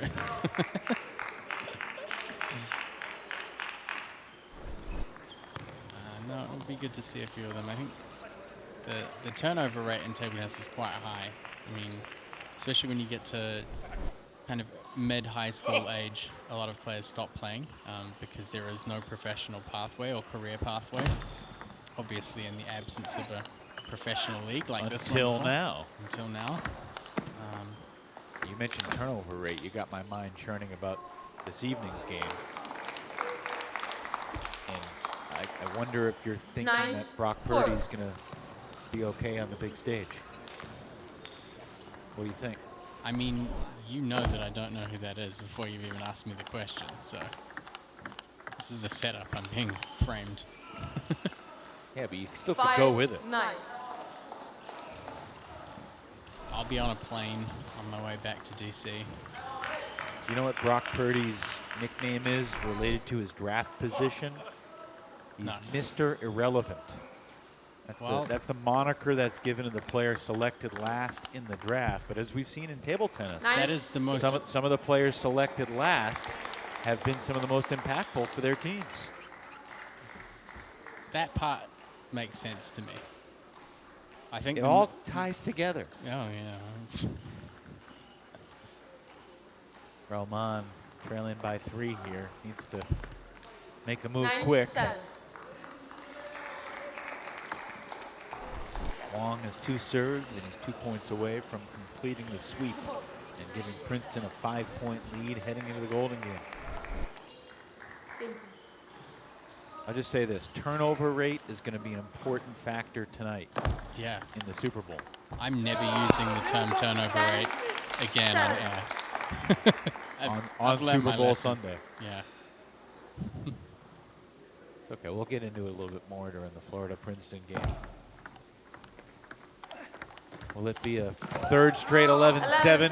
Yes, it will. Jinxin Wang sweeps Roman Lorence. And the Princeton Revolution, after trailing 5-4 following the doubles, roll off 6 straight games in 3rd and 4th singles to create the maximum lead. Carolina's not out of it. 6 points still up for grabs in the Golden Game. However, Princeton in an enviable position. Winner takes all, meaning 6 points. Happy Lunar New Year. Good opportunity before we head into the Golden Game to take a look back at the match that was. Probably one of the more outstanding results for the Princeton Revolution saw Jinxin Wang taking 2 out of 3 against Enzo Angles. For Pppa, clawed 2 games despite a some strong starts in both the first and second game from Bastion Dupont. The doubles was a welcome 3-0 sweep for the Carolina Gold Rush. If anything, kind of the lifeline. Santan threw out as many variations as he possibly could, and it helped him take a sweep over Jang. Speaking of sweeps, Jinxin Wang got things finished up to give Princeton a 10-5 lead going into the golden game. They'll start with a maximum 5 points. Here is Flint Lane, the commish. Thank you, Adam. Princeton Revolution is leading 10-5 over the Carolina Gold Rush. You'll be starting with a 5-point edge in the golden game to 21. Carolina, since you're trailing, you will pick your first player. Dupont? Bastion Dupont is your first player. Coach? Yevgen Pppa. Yevgen Pppa is your 1, your number 2. Jinxin Wang. Jinxin Wang is your number 2. Jang? Jang is your 2 and your 3. Enzo. Enzo Angles is your 3. Mathieu de Santan. Mathieu de Santan is your 3 and your 4.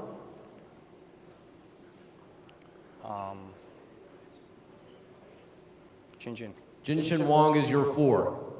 Coach?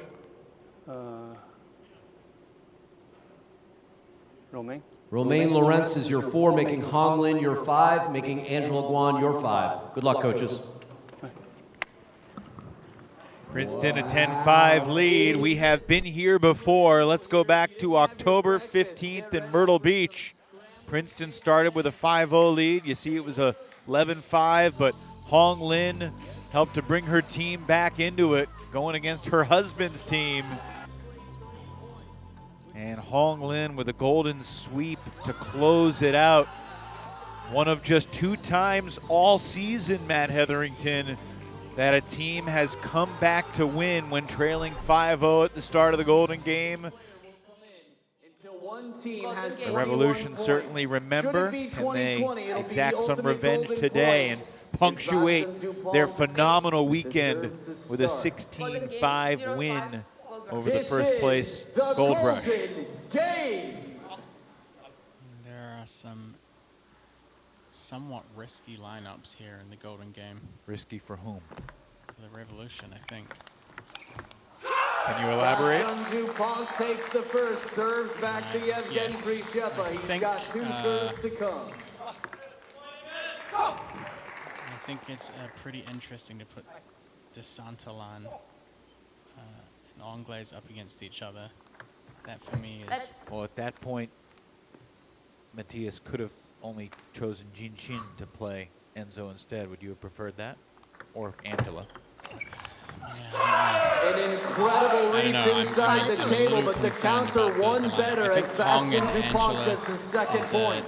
A dangerous combination for the Revolution. But I suppose also a bit of a necessity for them.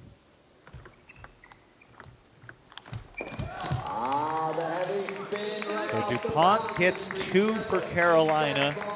Pppa salvages the final point. Dupont disappointed he couldn't take all 3. Jang versus Jinxin Wang. Jinxin took 2 out of 3 from Enzo, becoming just the 3rd player all season to take a singles match from Anglaise. Jang struggled against de Santan. At this point, Princeton need to focus on if they can at least get splits in every matchup. That'll get them to the finish line if they can do that. Tight serve gets a passive receive from the baseline, setting up the 3rd ball. Cobra Kai takes the point. Jinxin Wang with his serves at 7-3.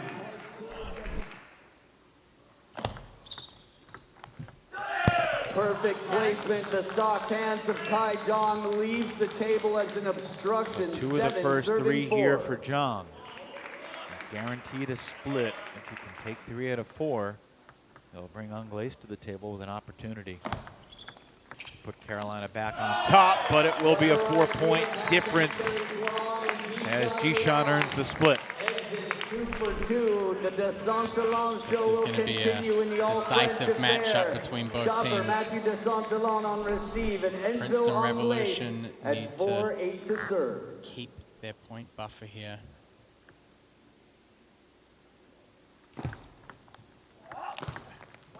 Enzo Anglaise, an emphatic third ball attack. The third ball attack from Enzo Anglaise puts the rally to rest. 5 serving 8.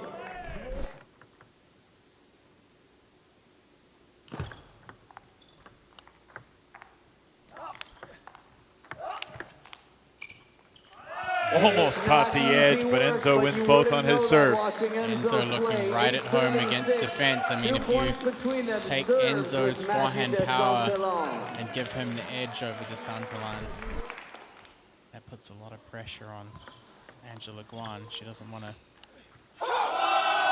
face any potential sweeps from Hong. Second serve here for Matthew de Santan. Lorence and Wong are up next after this next point.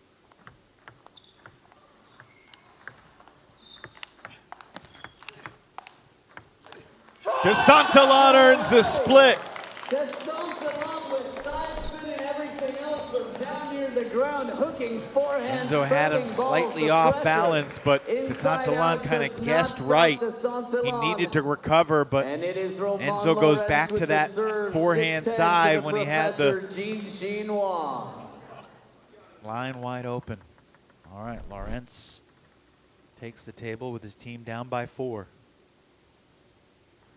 He struggled against Jinxin in the singles match moments ago. And Wong picks up where he left off. The opening attack is the professors with that forehand flick. All that feeling in the short game. Both players looking for the attack. 6 serving 11.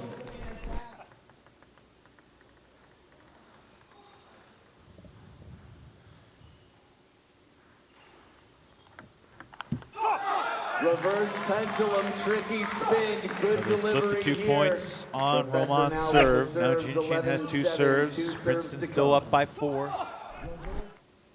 He began with a 5-0 lead. Oh, how about that? Just ridiculous, and he takes a lap around Roman's side of the table, adding insult to injury. So good. How does he do that? 12 He serving did wave 7. We're gonna courteously, have a but compilation of those just from their singles match in the Golden now. and Wong wins 3 out of 4. Lorence, frustrated, kicks the ball. That's huge for Princeton. Gives the Revolution a cushion. Yeah, and a great heading job. into Guan and Lin. Yeah, great job by Wong Jinxin there. It's going to help alleviate some of the pressure on Angela. Serving 13 to Angela Guan.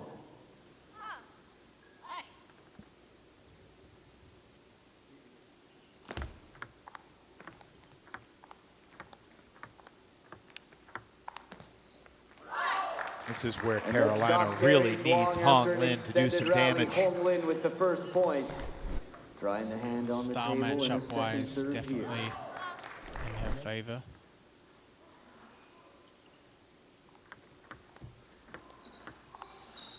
The touch play again, removing all spin. Hong Lin with the Interesting to see if 10 Angela push. tries any And it is now 13-9 attacking shots serves here, with or whether she's Angela going to try Guan. and stick to the defense.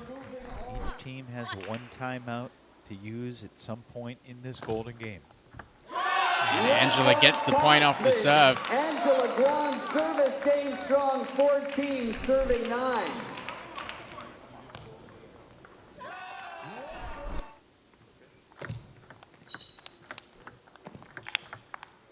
Three out of 4 for Hong Lin. Brings Carolina back within 4. We go to the top of the order again. It's a great attacking effort from Guan. Dupont enters the Pppa arena. took 2 out of 3 from Pppa at the start of the Golden game. Yevgen Pppa fashionably late to the party, 10 serving 14. They'll play 4 points now. It will be their final 4 points of the weekend. Worth mentioning, we're only going to see Hong Lin and Angela Guan again if it's 20-20. Motivation there is right now. 11 serving, 14 and a timeout. Dupont's a man on a mission out there. Timeout taken by Princeton. Let's eavesdrop. Interesting. Raise your hand if you After remember you their make your matchup point, from earlier today. Yeah. Okay. Because now it's getting used to. Before it was good, but now it's getting Came used back to. to win. Okay. 1-7 down. And relax, just play. Baston A little Dupont. bit placement, take care of the placement. 11-3 the next game, but the final game Can was for open parallel. Pppa's. If Down the you were line. in Baston Dupont's spot, Yeah, how would you be feel, but fighting like check. crazy right now? Would Come you on, be get- trying to clear your traffic record? I know I would. This is personal, and it's crunch time. 3 points between them, and Baston Dupont has taken the first. Yevgen Pppa, a veteran of the Yevgen wants game, to use has all of been the a time leader here. for Ukraine for the better part of Go in the his table, life. step outside, stay low. And now here at MLTC, Be behind the the ball, first okay? ever And it's American making a little bit more professional league behind the being ball. watched around the world. Come on, come on. It comes down to the golden game. Timeout has been used by Princeton Revolution. Gold Rush still has theirs. Baston Dupont to serve. 11 Dupont to 14. serving with Carolina trailing by 3.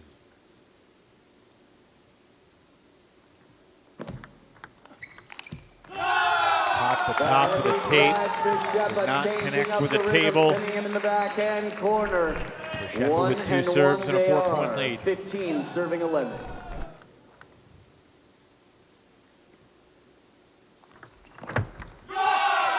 Pppa doing his best to try and bring back that 5-point advantage. The ball with and almost no follow through. Pppa 16-11. and Jinxin Wang up next.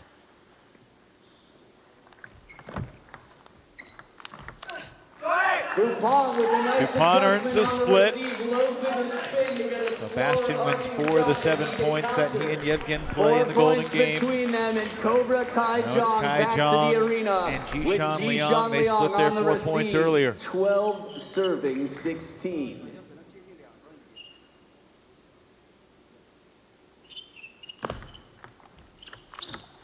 Right into the middle, the crossover point. Going Cobra Kai straight to the takes body, and the first. gap closes.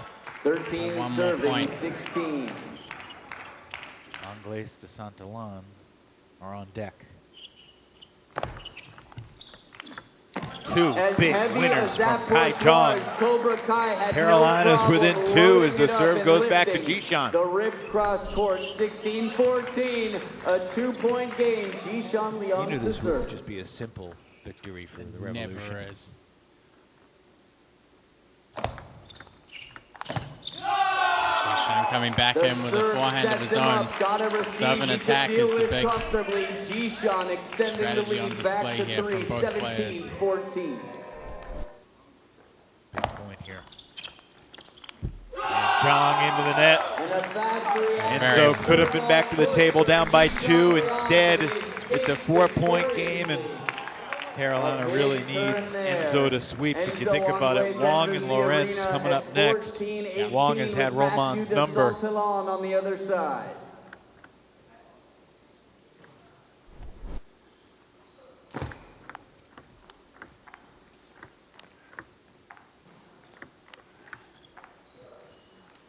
The soft, Enzo shallow, gets it spinning done on his top serve. spins of Enzo Anglaise from the baseline of the table. 15-18, 1 step in the right direction. Final serve of the weekend for the league's #1 player. Serve sets it up. Impressive and for Santan just to get a paddle on that forehand attack.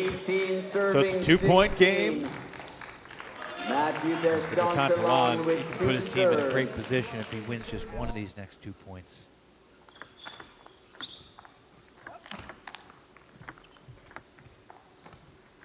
Oh, goodness! Can you believe that? Nothing Anglaise can do. As Santan gets a little bit of fortune off his paddle. Understand right now. Well aware of how important that point just was. Not you, coach, not you.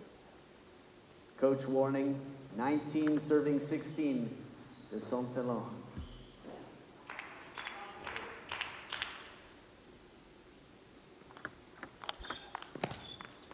Santan gets a paddle on it. Angles does take 3 out of 4.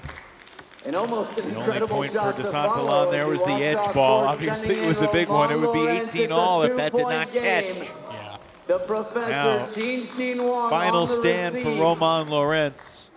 And an opportunity for Jinxin Wang, who has been 17-19. Princeton's MVP today, to close this thing out.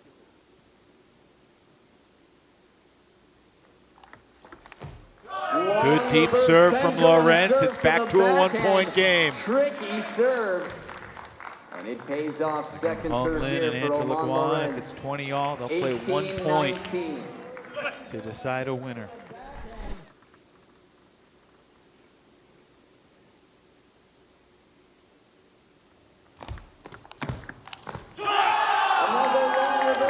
Steady and strong backhand opening from Jinxin Wang. He's set himself up here. 2 opportunities to close the door on the top team in the East Division. 2018. To cap a perfect weekend for the Princeton Revolution. It's over. The Revolution is here.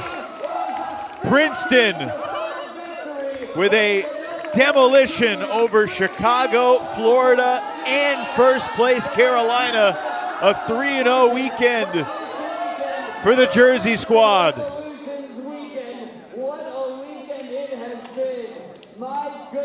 Solid performance throughout the individual matches in the Golden Game. Carolina Gold Rush, they surged back there towards the end, and things could have turned out pretty differently.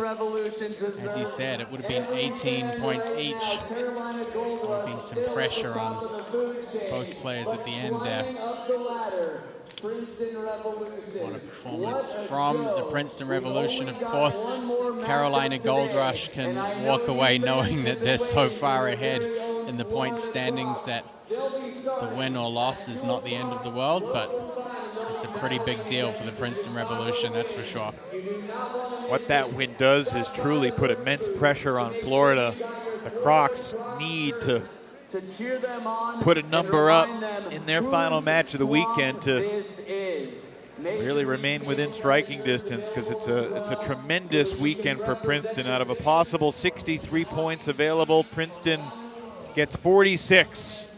And Matthias Habasson has a smile on his face. Matthias, we all know what happened back in October when you had a 10-5 lead against Carolina. You can't just erase those moments from your mind.